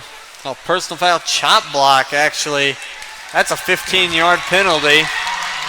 And that'll move Liberty back 15 yards. So actually be half the distance to the goal. That'll save them a little bit. And they'll be marked at the 11. So 1st down and 21. And I mean, just as soon as we were talking about decent field position to start the drive, shoot themselves in the foot, and now they got to go the length of the field once again. They had to go this far last time, got it into the end zone before it was picked off.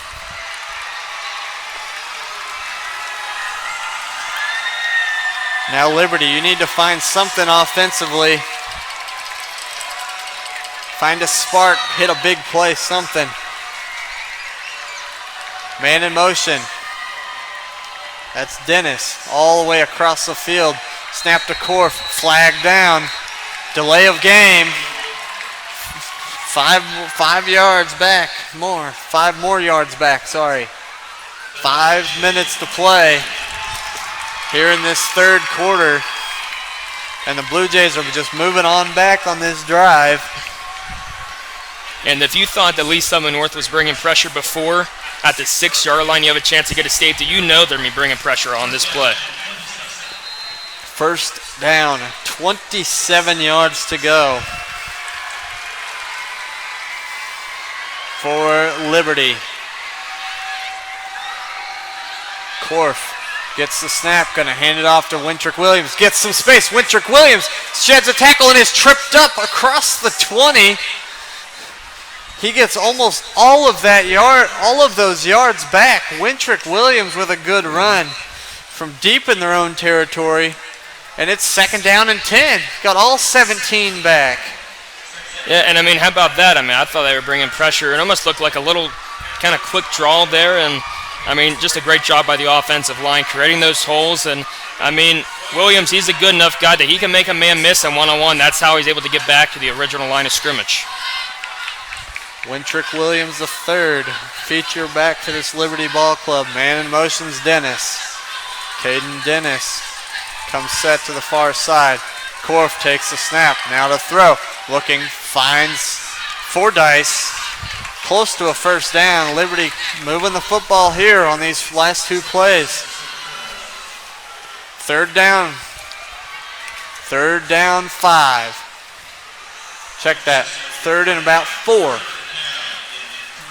And so, I mean, here it's interesting because it's like, you know, what do you call? Because the run game for the most part, you know, besides a couple big plays, that hasn't been that big of a factor. And they've locked down the short, you know, screens and hitches, so they haven't been able to do a whole lot there. So, I mean, do you try one of those or do you try to take a deep shot? Korf snap to throw outside. Got it. 1st down. Good throw, good catch. And it looked like the receiver did a great job. I mean, he had to come down and get the ball, but it looked like he was just able to come down without having his knee hit the turf. That allowed him to at least move a few yards more downfield. Caden Dennis with the grab. 1st down. Really good chunk of 3 plays right there for the Blue Jays. To get all that, had the ball 1st and 27, got all the yardage back, and then some. First down, handoff, Wintrick Williams. Blitz came. He's met at the line. Nowhere to go. And, I mean, that's been a killer all night long, especially when you start out with bad field position. You get 1 yard, if anything, on first down every time. You're working with a long, 2nd and 10, 3rd and 10, and that's what's been killing them so far, not only in this game, but the whole season. Mark McGee with the big play there in the middle, the big man in the middle of the field. 3 minutes to play, 3rd quarter.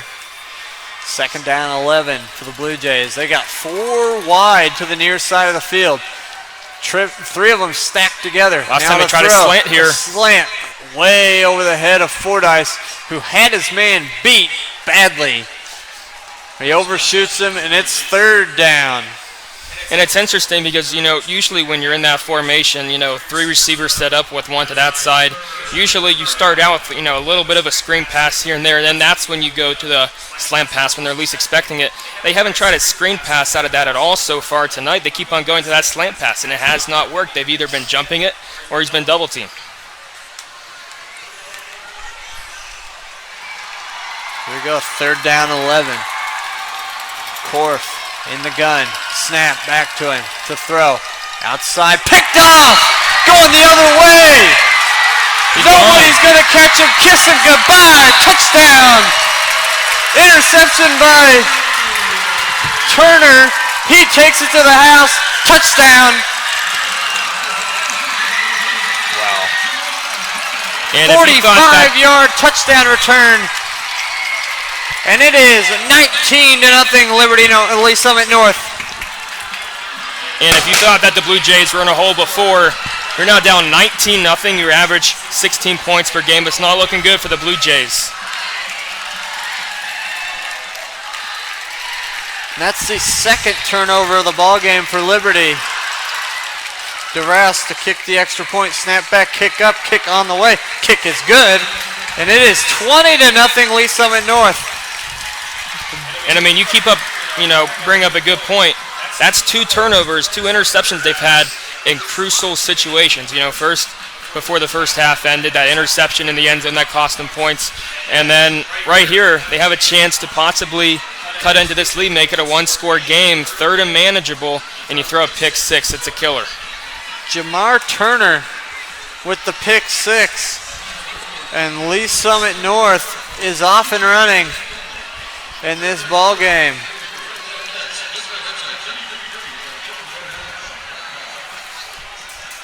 And it is 20-0. Korf with 2 picks thrown today. And it's been a struggle. And I mean, this was a big, huge game for Lee Summit North, trying to get back above 500 because you go on the road to play Lee Summit West next week, and they're killing Staley right now. Now to kick it away, DeRouse. Kicks it on the way. He's going to boot it into the end zone, through the end zone, touchback. And Lee Summit North's defense will be right back out on the field. For Jamar Turner, had the pick 6 to make it 20-0. And when both teams struggle offensively throughout the season, the best offense is a good defense. I mean, you always will take defensive scores, and that's exactly what they got right there. And now Liberty, Jackson Korf has to shake it off really, really quickly and try to get himself back into rhythm. He's got the shotgun, man in motion's Quigley. Broncos playing back a little bit. Hand it to Wintrick Williams. Williams finds a little bit of crease. Gets to the outside. It's cut down. Give him about 6 or 7 yards on the play.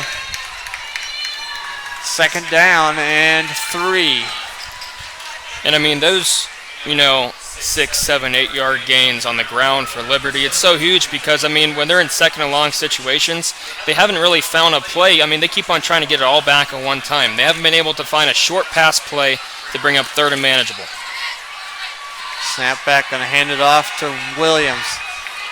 And he's met and dropped for no gain. Maybe a loss of a yard, too. Yeah, loss of 1, 3rd down 4.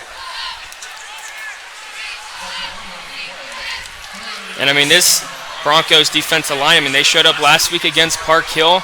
They held them to 10 points. And I mean, once again, business as usual for the Broncos defensive line. Excellent job so far tonight.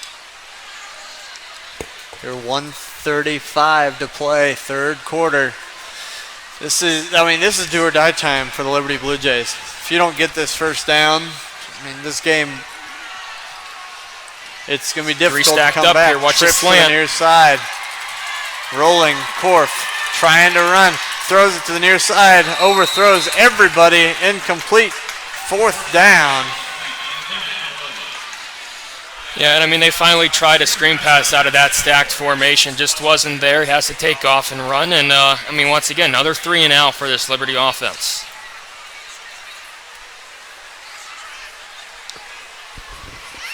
Now punt formation.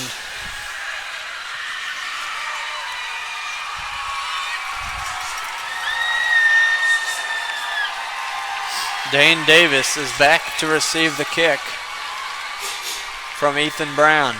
Good snap. He's going to run to the near side. It's going to be a rugby-style kick. Got good spin on it. Go and take a Liberty bounce. It'll be nice touched job flipping the field position at the 23-yard line. So that's where Lee Summit North is going to take over. 1st down and 10.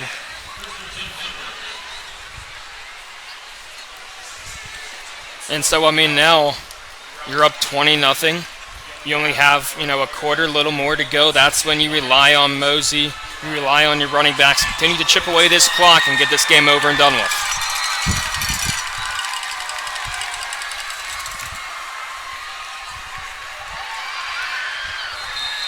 Back up the middle, Mosey. Close to a 1st down. He's nearing 100 yards for the night. 8 yards, that'll put him at 98. And I think it's almost maybe less carries than last week. And I mean, it looks like he's definitely averaging more yards per carry. Just an excellent job by this Bronco offensive line. Perkins takes the snap. He'll throw. Near side, picked off! That pass was read and picked off by Michael Book. Blue Jays have life. And Blue Jays, like you just said, they have life. A pick, if Book could have stayed on his feet, he's going back to the house. And they were finally able to jump that route and bait him into throwing that because they've been playing back all night long, letting him throw those hitch routes. And it looked like that linebacker must kind of been a spy of sorts in the flats, and he reads it the whole time, picks it off. And like you said, if he doesn't trip up, run into a few guys, that's the first points of the night for the Blue Jays. Here we go. 31.9 seconds left. Jackson Korf has his offense back on the field. Big play by Michael Book. Now he comes out, pistol set. Now Williams will shift just to the right side of him. Man in motion's Dennis. Comes all the way to the near side, 2 wide now to each side. Now to throw. Looking deep for Fordyce. Fordyce, incomplete.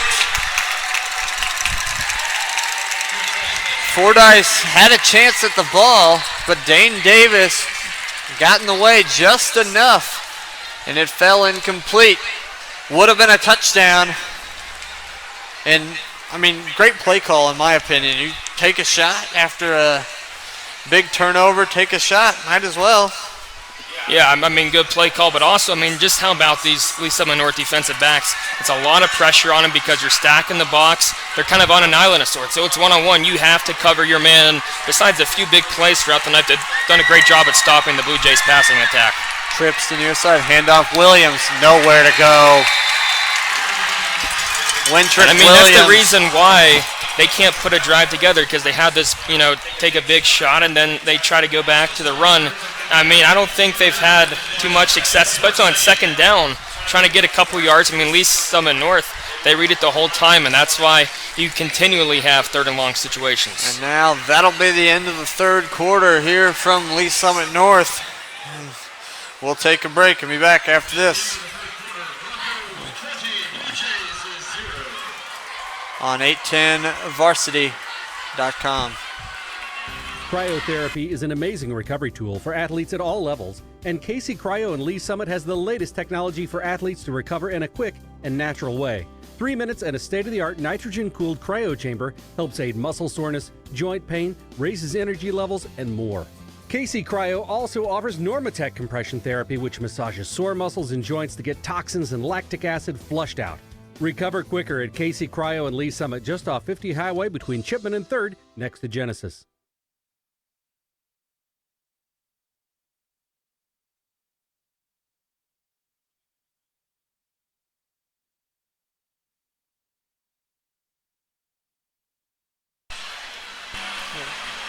And we are back from Lee Summit North High School on 810varsity.com, getting ready to begin the final quarter of play between the Broncos and the Blue Jays. It's been all Lee Summit North so far tonight. 3rd and 14 for the Blue Jays, one of the few times that they've been inside Bronco territory.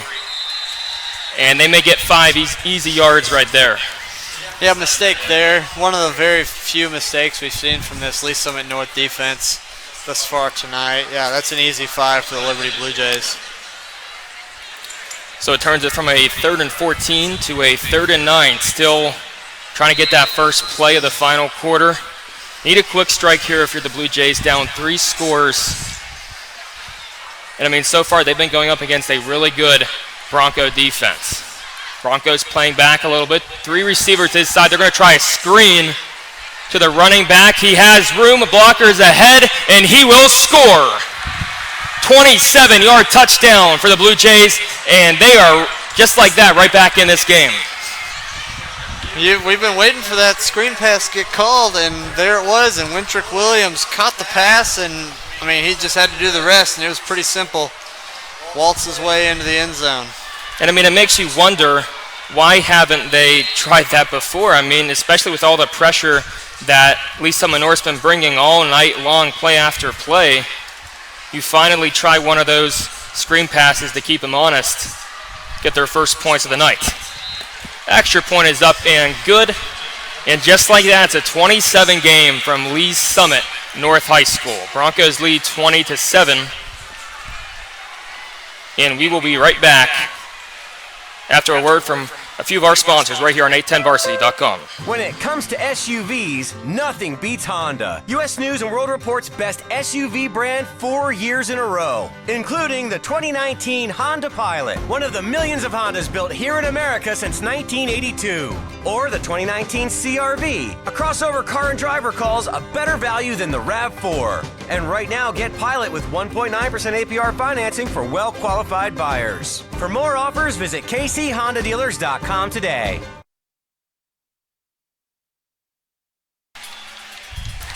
All right, so we are back here from Broncos Stadium, Lee Summit North High School. They've been trying to give it to Wintrick Williams on the ground all night long, but he finally makes the play this time in the passing attack off a screen pass for a 27-yard touchdown. That gives them their first points of the night. First touchdown they've scored in a week. They only put up 3 points to Liberty North last week. So kickoff's away. He fields it from his 10-yard line, has a couple blocks, and there he goes. He gets to the outside. One kicker to beat. Turning on the Jets, finally pushed out of bounds, but not before he gets inside Liberty territory. And so, I mean, Shaw, he's been doing a good job complimenting Bosey in the backfield and also, you know, making big plays on special teams like that. Yeah, Shaw is the perfect complement to Keon Mosey. Still got some speed, and he did the rest there. And I mean, you can't have that if you're Liberty. You finally get it back to a 2-score game. Trying to get a 3 and out here, but now they have great field position. First down, looked like a little option there. Perkins keeps it off the quarterback keeper, but he loses a couple yards to bring up 2nd and long. Interesting play call to go kind of a read option. Yeah, I mean, I get it, but I don't get it at the same time. When you've got 2 backs that have been so efficient tonight, why do you go with something like that. Yeah, well, I mean, plus, I guess they're trying to be a little more cute, but Mosey, he's done a great job running off tackle inside all night long. And so after the 5-yard loss makes it 2nd and 15, 11:36 to go in the final quarter of play. Broncos up 20-7 here on 810varsity.com. Perkins takes a shot downfield, tipped by the receiver. Goes past all the Blue Jays defenders.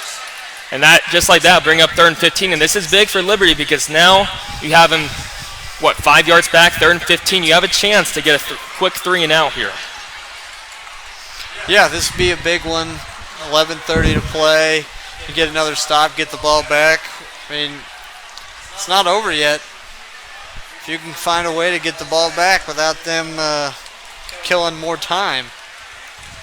Yeah, that time, starting to creep up on the Blue Jays just a little more, but they still have all 3 of their timeouts. So empty backfield for Perkins on 3rd down. 4 receivers set. And before that, we're going to have a whistle. And it's going to be a timeout from Lee Summit North. So that's going to stop play once again from Lee Summit North High School. We'll take a quick break here on 810 Varsity. Or actually, no, we're going to keep it here. Keep it here at Broncos Stadium. 3rd and 15 coming up.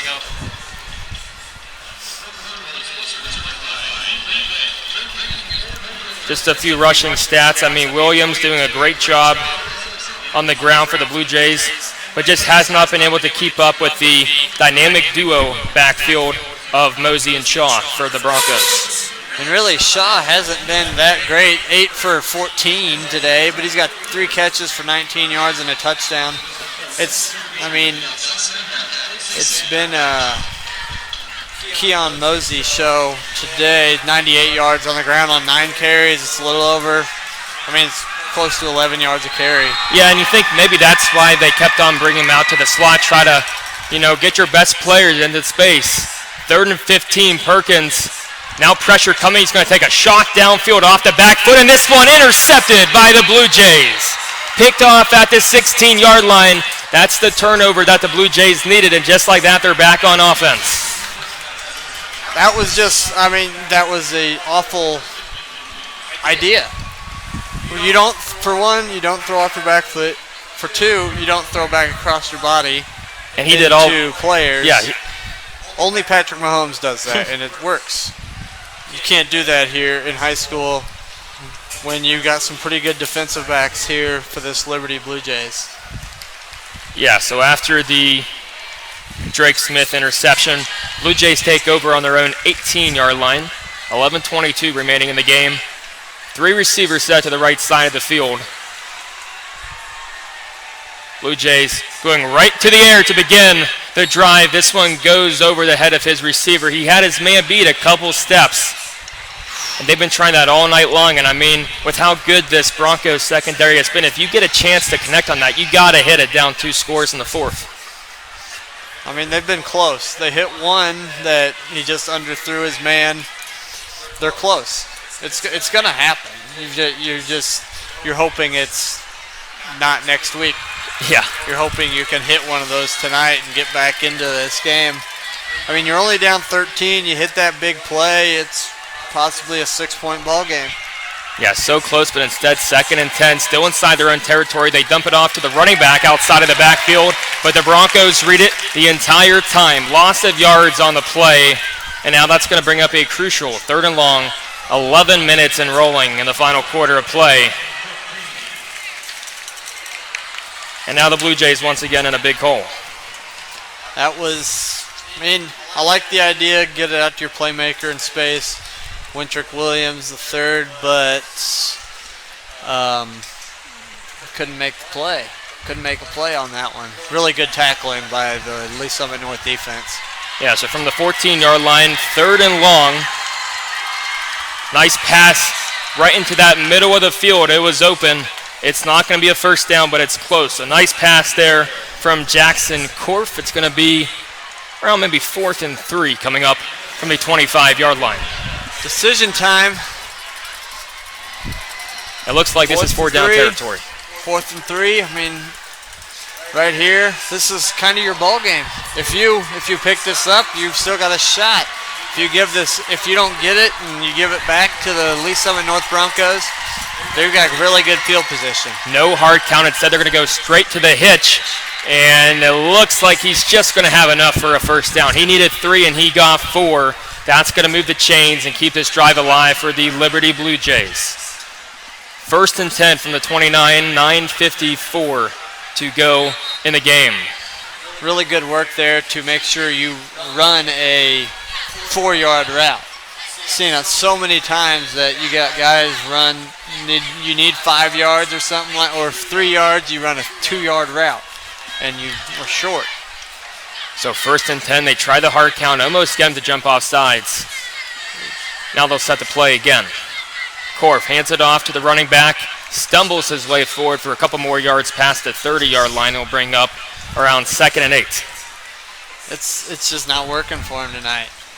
Wintrick Williams, back-to-back weeks of him struggling, really, to say the least. Through the air, they've been a lot more effective. Jackson Korf has been pretty good through the air, if you ask me. Yeah, I mean, he's been good all things considered, especially when they've kind of turned to a one-dimensional offense. 2nd down, course pass complete at the 40.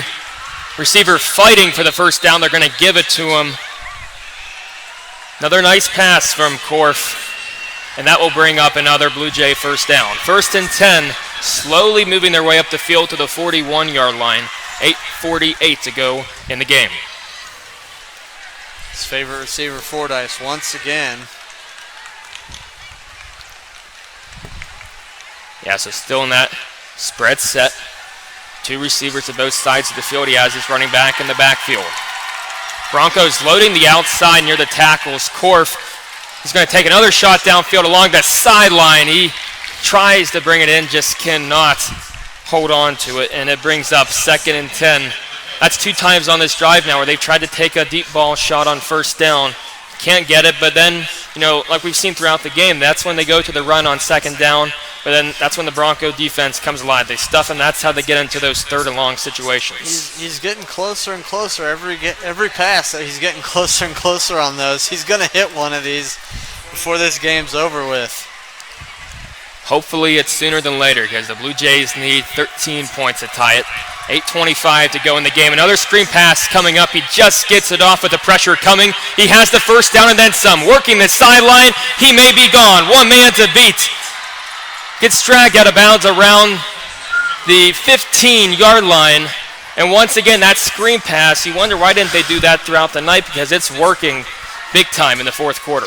Well, you can't run those type of plays too much because then teams start seeing it. It's that play was set up perfectly because the D-line had no clue. That was one of those D-line, you got to read that as a defensive lineman. If you see your blocker start running out, I mean, maybe you should head that way too. They go back to Williams on the ground this time. No gain, if anything, is going to bring up 2nd and 10. 8 minutes to go. Now the Blue Jays are inside the Bronco 15-yard line. They've struggled throughout the night and throughout the season as a whole getting points inside the red zone. They've done it one time tonight when they went to Wintrick Williams for the touchdown.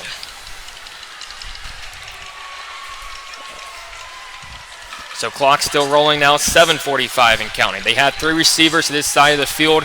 They also motioned the running back Williams to this side of the field. Korf. Little comeback route. Clock's going to keep rolling. It's going to bring up a crucial 3rd and 8 coming up for the Blue Jays. I don't really like that pass. Run a 1 yard out. Not exactly what I would call an effective play, but you live to fight another day, you get another completion, goes down in the stat book as another completion. So last 2 times they've been in 3rd and long, they've went to that screen pass. Broncos may be expecting it this time. Korf, pressure coming, he has a man open on the screen pass. Actually, ball's on the ground, and they're going to say he was actually down by contact before it came out, so close call there for the Blue Jays, but instead it's going to be 1st and goal coming up. Now you have a chance to cut it to a 1-score game with 7 minutes and counting.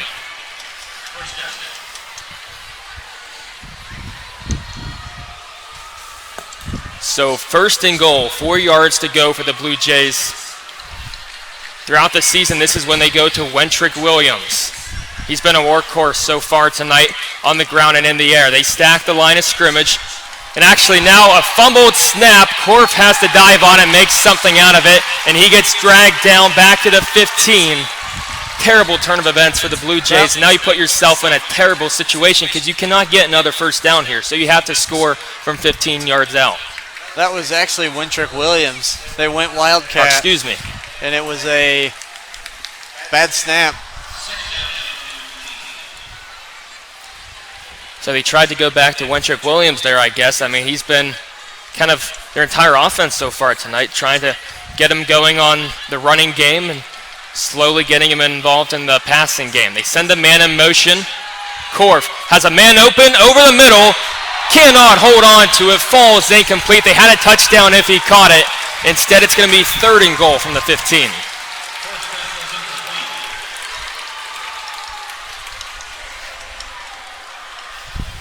So just a close call there for the Blue Jays.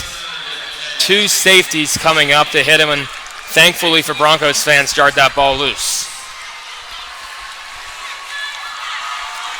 So with the incomplete pass, clock stops with 5:54 to go in the game. What do you do here? Maybe possible, I mean, obviously 4 down territory, try to get some of that yardage back, make it a manageable 4th and goal possibly. They send a man in motion. As they've done the last 2 plays, they have a man open once again, and this one is intercepted as of now, but we may be seeing a penalty on the secondary. Interference coming. It's going to be another, it's going to be third. They're going to go half the distance here, 3rd down and goal again. And so I believe that would be the 2nd pass interference penalty on Lee Summit North tonight. And so that's a good break for the Blue Jays. They go from being, 3rd, 4th and goal from the 15. You're going to be inching closer and closer to that goal line. Pass interference is the call. Automatic 1st and goal for the Blue Jays with 5:50 to go in the game here on 810varsity.com. 2-2 teams going up at it. Lee, Summit North, and Liberty trying to get back above 500. It's 3rd down. Okay, so excuse me, they didn't get the... No automatic first downs in high school. But they did move it up a little bit. Yes, half the distance to the goal. Another big play, though. They try the jump ball into the end zone. Did he come down with it? Yes, he did. Touchdown, Liberty. 7-yard touchdown pass. His 2nd of the night, Jackson Korf. And now, just like that, the Liberty Blue Jays, they go scoreless the first 3 quarters. And all of a sudden, with an extra point, they win the game with a touchdown.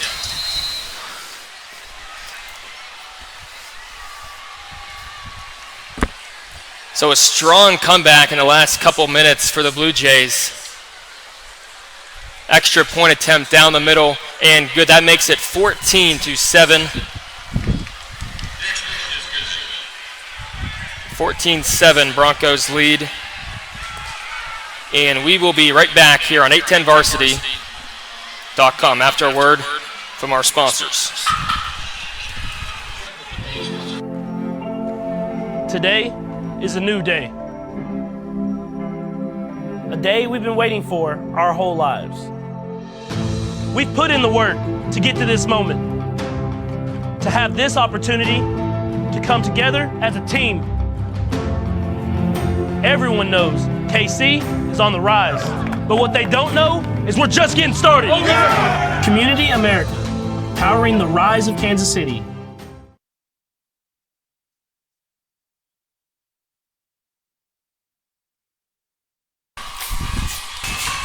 And so we are back here from Lee Summit North High School, homecoming night for the Broncos. They thought that they were running away with a victory up 20-0, and just like that, 2 quick scores by the Blue Jays. And now the Broncos are getting the ball back, trying to milk out this clock and pull out a home victory. Broncos get it from inside their 10. Got a nice return last time. Flags on the play. This one probably going to be coming back, but as of now, a nice return by the Broncos out to the 28-yard line. But there was a block in the back. Oh, yeah. So that will bring on Carlton Perkins and this Lee Summit North offense. All of a sudden, only up 6 points with 5:32 to go in the fourth quarter. We're going to see a steady dose of Miles Shaw and Keon Mosey, I would say, to try to kill off this clock. They've run the ball really effectively with Mosey tonight. I would expect to see... Oh, no. I see a different quarterback. Yeah, this is number 16 for Lee Summit North, Jack Kemper, the junior quarterback coming onto the field. So as of now, we don't know what's going on with Carlton Perkins. Hopefully it's not an injury. But the junior quarterback coming in relief for the Broncos, trying to finish off this win at home. Flags thrown before the play. I see Perkins right down there by Coach Mosey. Yeah, he does appear to be limping a little bit. False start on Lee Summit North. That pushes him back to the 5-yard line. 1st and 15 coming up. And now a very tough situation for the Broncos. And I mean, it was interesting because, you know, obviously we thought that they were going to go to the run, especially with Mosey, but they kind of went away from that a little bit. That last drive, it ended off with an interception. So we'll see if they go back to the run here on first down. Handoff up the middle, gets back to the original line of scrimmage and then some. Mosey about 7-8 yard gain. Maybe a little more, bring up second down. Good run by Mosey. That'll put him over 100 for the game. He's looking back to his old self for the most part. I think he looks a lot better than he did last week, if I had to say. Yeah, because he was not 100% towards the end of that game last week at Park Hill. 2nd and 8 from the 11. They hand it off to Mosey. Once again, off tackle run to the outside. That's going to get up to the 15, a little extracurricular activity. That'll bring up third down for the Broncos, a very crucial third down, because if you go 3 and out once again, you're going to give the Blue Jays very good field position with under 4 minutes to go with all your timeouts. Now this is where you got, I mean, for me, if I'm Coach Mosey, I'll be going right back to number 1. I think everybody in the stadium knows number 1 will be getting the football, but they're going to spread it out anyway. Maybe Liberty doesn't know that because they don't have too many men in the box. They send a man in motion. Now 3 receivers to the left side of the field. Liberty corners playing up a little bit. And before we have that, we're going to have another timeout call by Lee Summit North. So that gives them 1 timeout to go in the game. That keeps the clock stopped with 4:05 to go in the fourth quarter. Here on 810varsity.com, 2014 game, Lee Summit North leading Liberty. We'll be right back.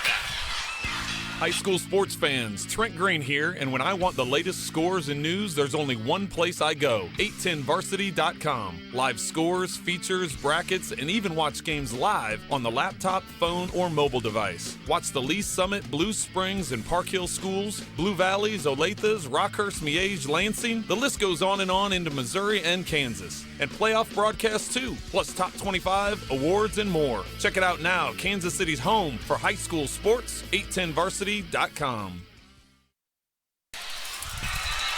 So after the quick timeout break, Broncos come back onto the field facing a crucial 3rd and 4 from their own 15. 4:05 to go in the game.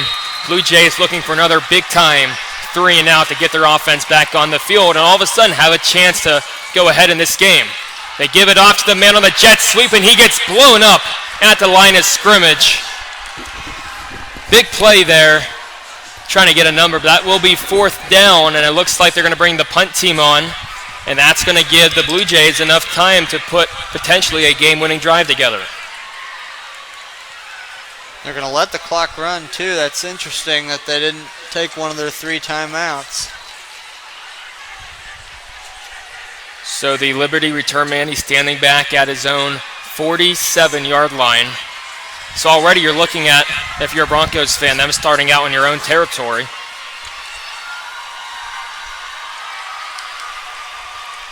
I mean, just talk about a huge comeback within the last 7 to 8 minutes of this game. This home crowd is stunned here from Broncos Stadium. And now a short punt. He shanked it a little bit. Takes a little bounce along the sideline. They're going to mark him out at the 49-yard line. So that's where this Liberty Blue Jay offense led by Jackson Korf, all of a sudden very explosive. 2 straight touchdowns off of 2 drives. And so they're going to have great field position at the 49. I mean, already I think kind of the difference is, at least in this half as a whole, they haven't allowed Lee Summit North to just drain that clock and have the clock run down. Because, I mean, remember, in the first half, Liberty only had the ball 2 times on offense. And I believe, this is already the 3rd time they've had it this quarter alone. That's how you slowly inch your way back from a 20-point deficit. So 3:06 to go in the game. They're going to begin with 2 receivers stacked up along this side with a couple receivers and tight ends to that side. They send a man in motion. Korf, pressure coming, just gets it off. And they're going to say this pass falls incomplete. Lee Summit North going to dive on it, thinking potentially a fumble because it was thrown behind them. But regardless, it's going to be 2nd and 10. That was a really well-timed blitz. And that was that guy again, Keenan Gaskin, making an absolute brilliant rush to get there and force an early throw. Yeah, 2nd and 10. That Lee Summit North defensive line coming alive once again, as they have all night long. Pressure coming from off the backside. Korf hit as he's thrown, ball on the ground, and the Broncos dive on it. Huge turnover for the Blue Jays, and Lee Summit North's going to take over inside at the Liberty 39-yard line. Back-to-back plays, same blitz. Korf didn't feel the pressure and tried to get rid of it earlier. Didn't feel the pressure, and it's forced fumble. Lee Summit North has the football. And I mean, I was looking to that side. I mean, it almost looked like he was untouched coming off. I don't know if that was a blown coverage or they just did not account for him. But, I mean, number 24 for Lee Summit North, that was Jaron Cole, the senior linebacker. I mean, just a great play by him. Back-to-back plays, like he said. So just like that, 1st and 10 for the Broncos at the Liberty 39-yard line. 2:52 to go in the game. They're going to put the ball on the ground to begin the drive. They bounce it to the outside past the 30. Just short of a 1st down. 9 yards on the play will bring up 2nd and 1. And now, because you were talking about before, wondering why Liberty didn't take a timeout on that punt return, now you're glad that you still have all those 3 timeouts, because now you need to get a stop and stop that clock, because it's continuing to run 2:24 and counting in the game. They're letting it go, though. That's interesting. Maybe call a timeout here if you get a stop, bring up third down. So 2nd and 1 from the 30-yard line. 2 tight ends lined up. A little counter, misdirection for the Broncos. That's going to give them a couple yards on the play. Once again, another play by Miles Shaw. And that will be good enough for a 1st down, but that's also going to bring up a timeout for Liberty. So they burn their first timeout of the 2nd half. 2:05 to go in the 4th quarter as the Broncos driving deep inside Liberty territory. If you're just tuning into this game, Liberty was down 20-0 beginning the 4th quarter, but 2 quick touchdowns and a couple of 3-and-outs. They had a chance to take the lead, but a nice forced fumble and recovery by the Lee Summit North defense, specifically that defensive line that's just been dominant all night long. Gets a turnover when they need it the most. So a couple of score updates brought to you by the 810 Varsity Scoreboard. Lee Summit West defeats Staley 40-0 at North Kansas City District Stadium. That's a big one. Wow. Also, Harrisonville defeats Excelsior 21-14. Harrisonville's first win.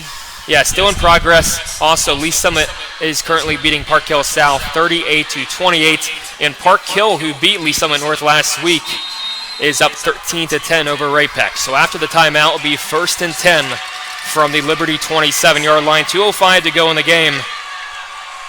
Liberty needs a stand right here with only 2 timeouts left. They're going to hand the ball off to Mosey to begin the drive. He bounces to the outside, and there he goes. He turns on the Jets. Is he in the end zone? Yes, touchdown, Lee Summit North. 27-yard touchdown run for Keon Mosey, and that one may do it. So after abandoning the run, the prior possession that gave them the 3 and out, they go back to Mosey. They give him a little bit of dose of Miles Shaw as well. They cap it off with a 27-yard touchdown run. Extra points will make it 27-14.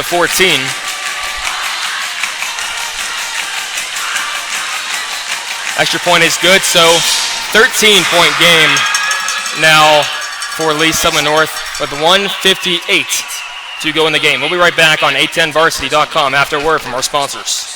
Whether it be auto, home, life, umbrella, small business, or specialty coverages, Jeff Watt of Farmers Insurance looks forward to helping you make a wise decision for your future. Jeff's been a long-time resident of Liberty and is happy to answer any questions you might have.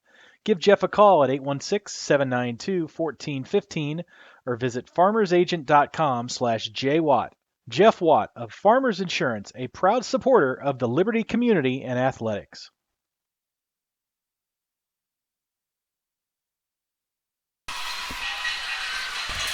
So we're back here on 810varsity.com. Liberty set to get the ball. Lee Summit North kicking off after beginning the drive on their own 5-yard line after a penalty. I mean, that was what, 95-yard drive. Crucial, I mean, not only getting the score, but also draining that clock. They have 1:58 to work with. Down 2 scores. All of a sudden, again, not looking good for the Blue Jays.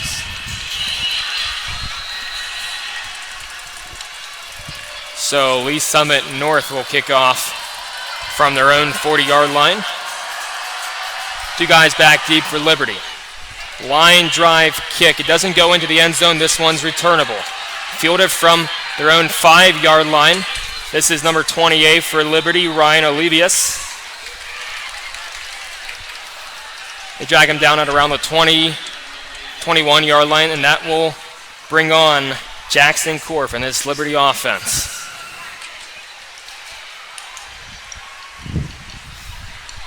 And so Nate, I mean, maybe a couple of screen passes here. I mean, that's probably been your most successful offense all night. Then maybe try to take a few deep shots, a couple 50-50 balls. I'm expecting some deep balls, probably. First down for Liberty. Quick hitch route out to the outside. Lee Summit North playing back, so Liberty attacking those little holes in the secondary. 7-yard gain makes it 2nd and 3, but that clock continues to roll. 90 seconds and counting. No huddle offense for the Blue Jays, of course. Korf, pressure coming. He gets it to his man on the outside, gets out of bounds, and also gets the first down. So 1st and 10 coming up for Liberty on their own 30-yard line. Yeah, that's how they're going to have to get down the field, really, in this game, especially with the defense playing back 15 yards off the football. Don't get beat deep. That's all Coach Mosey probably told his defense. They shift the outside receiver out to the hashes. Korf on first down. Another quick timing route up to the outside. You can tell they have some chemistry because Korf threw that pass before he was even looking for. He gets out of bounds, gets a first down. They're inching closer into Bronco territory with 1:15 to go in the game.